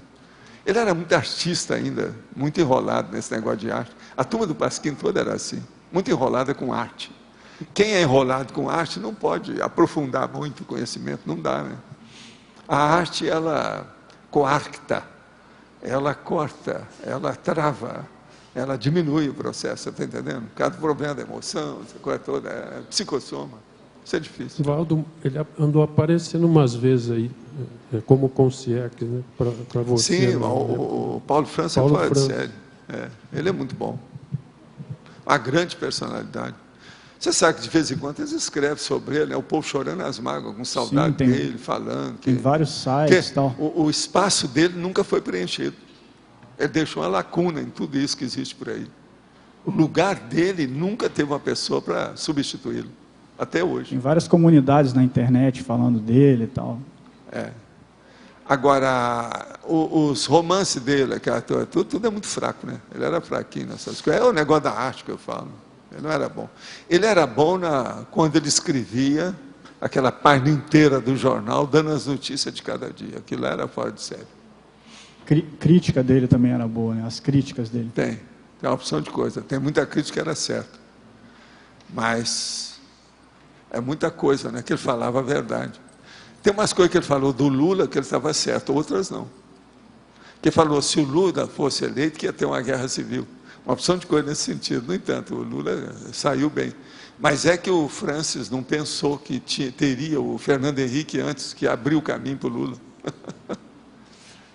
Pode falar. Valdo, eu estou aqui observando todas as personalidades que você está analisando, comentando, etc., durante toda essa tertúlia.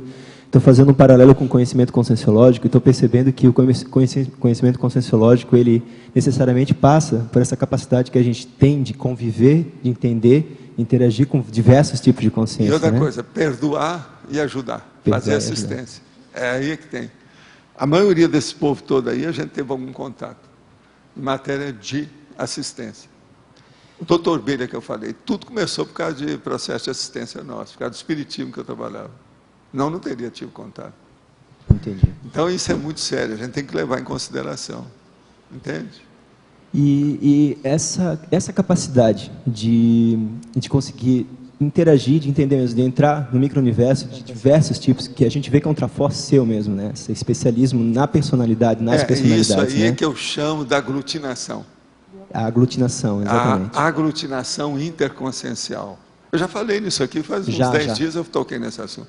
Eu ainda vou trazer, nós já temos um verbete que chama aglutinação, e tem outro que ainda não trouxe aqui, que é aglutinação interconsciencial.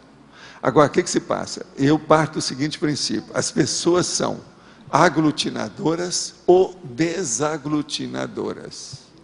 Então você vai ver, aquelas que são aglutinadoras é que devem liderar alguma coisa.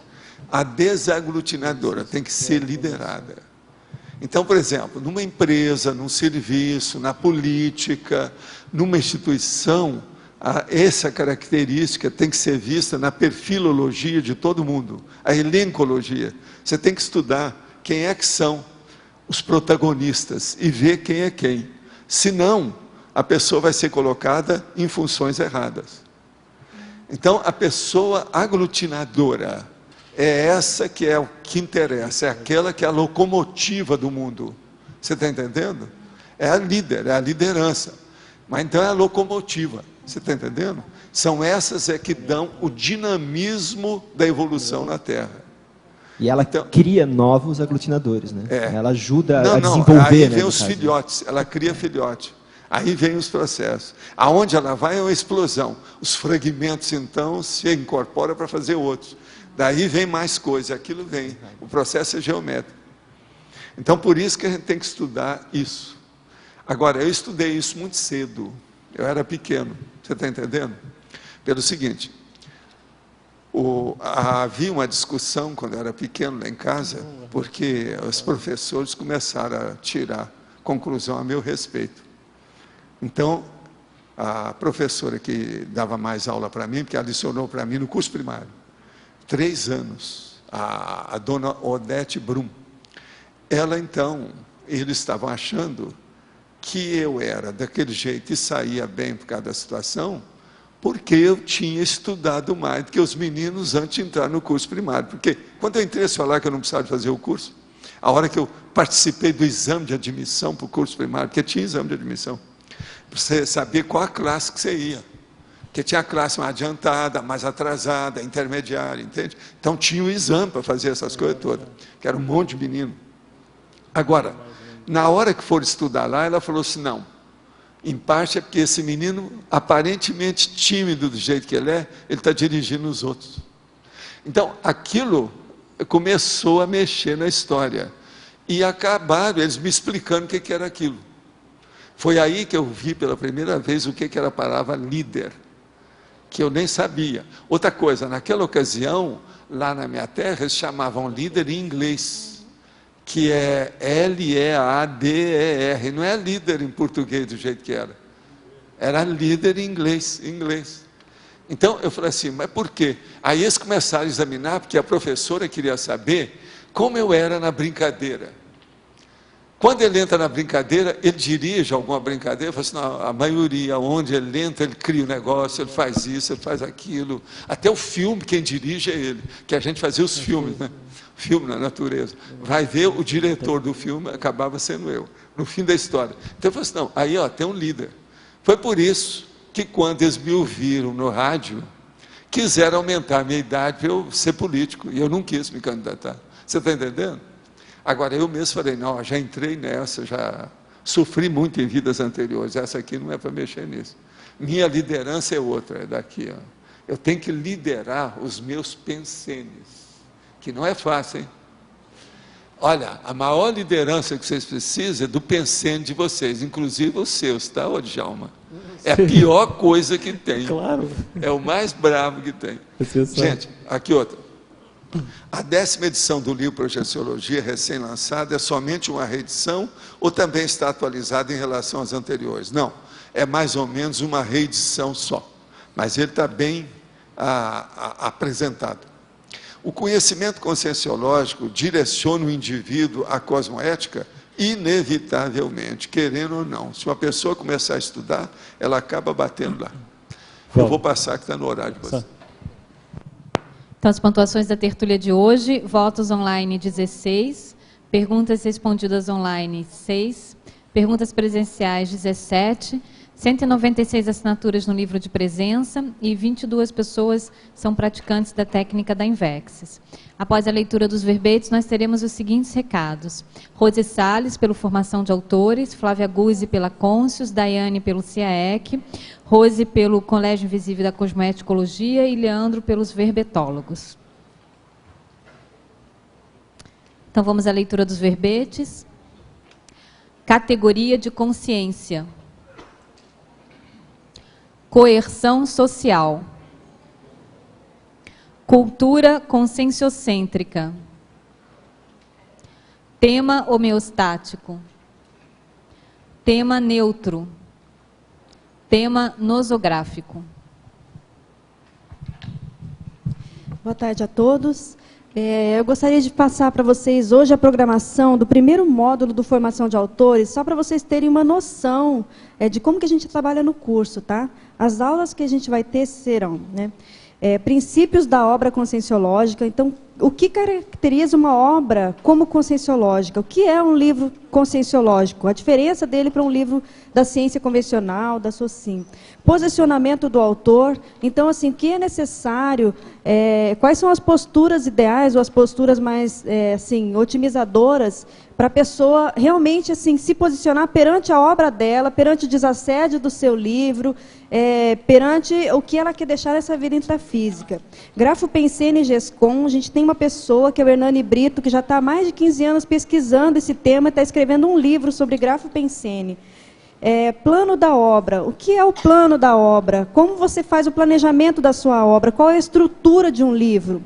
E aí nós teremos atividades, campos da escrita, bioenergia, prática bioenergética com EPICOM, tá certo? Dinâmicas interativas. Então, são várias atividades. Esse é só o primeiro módulo, são 7 módulos. Em cada módulo são várias atividades teórico e práticas, né? É um curso assim, que já tem uma cultura, é a 5ª turma.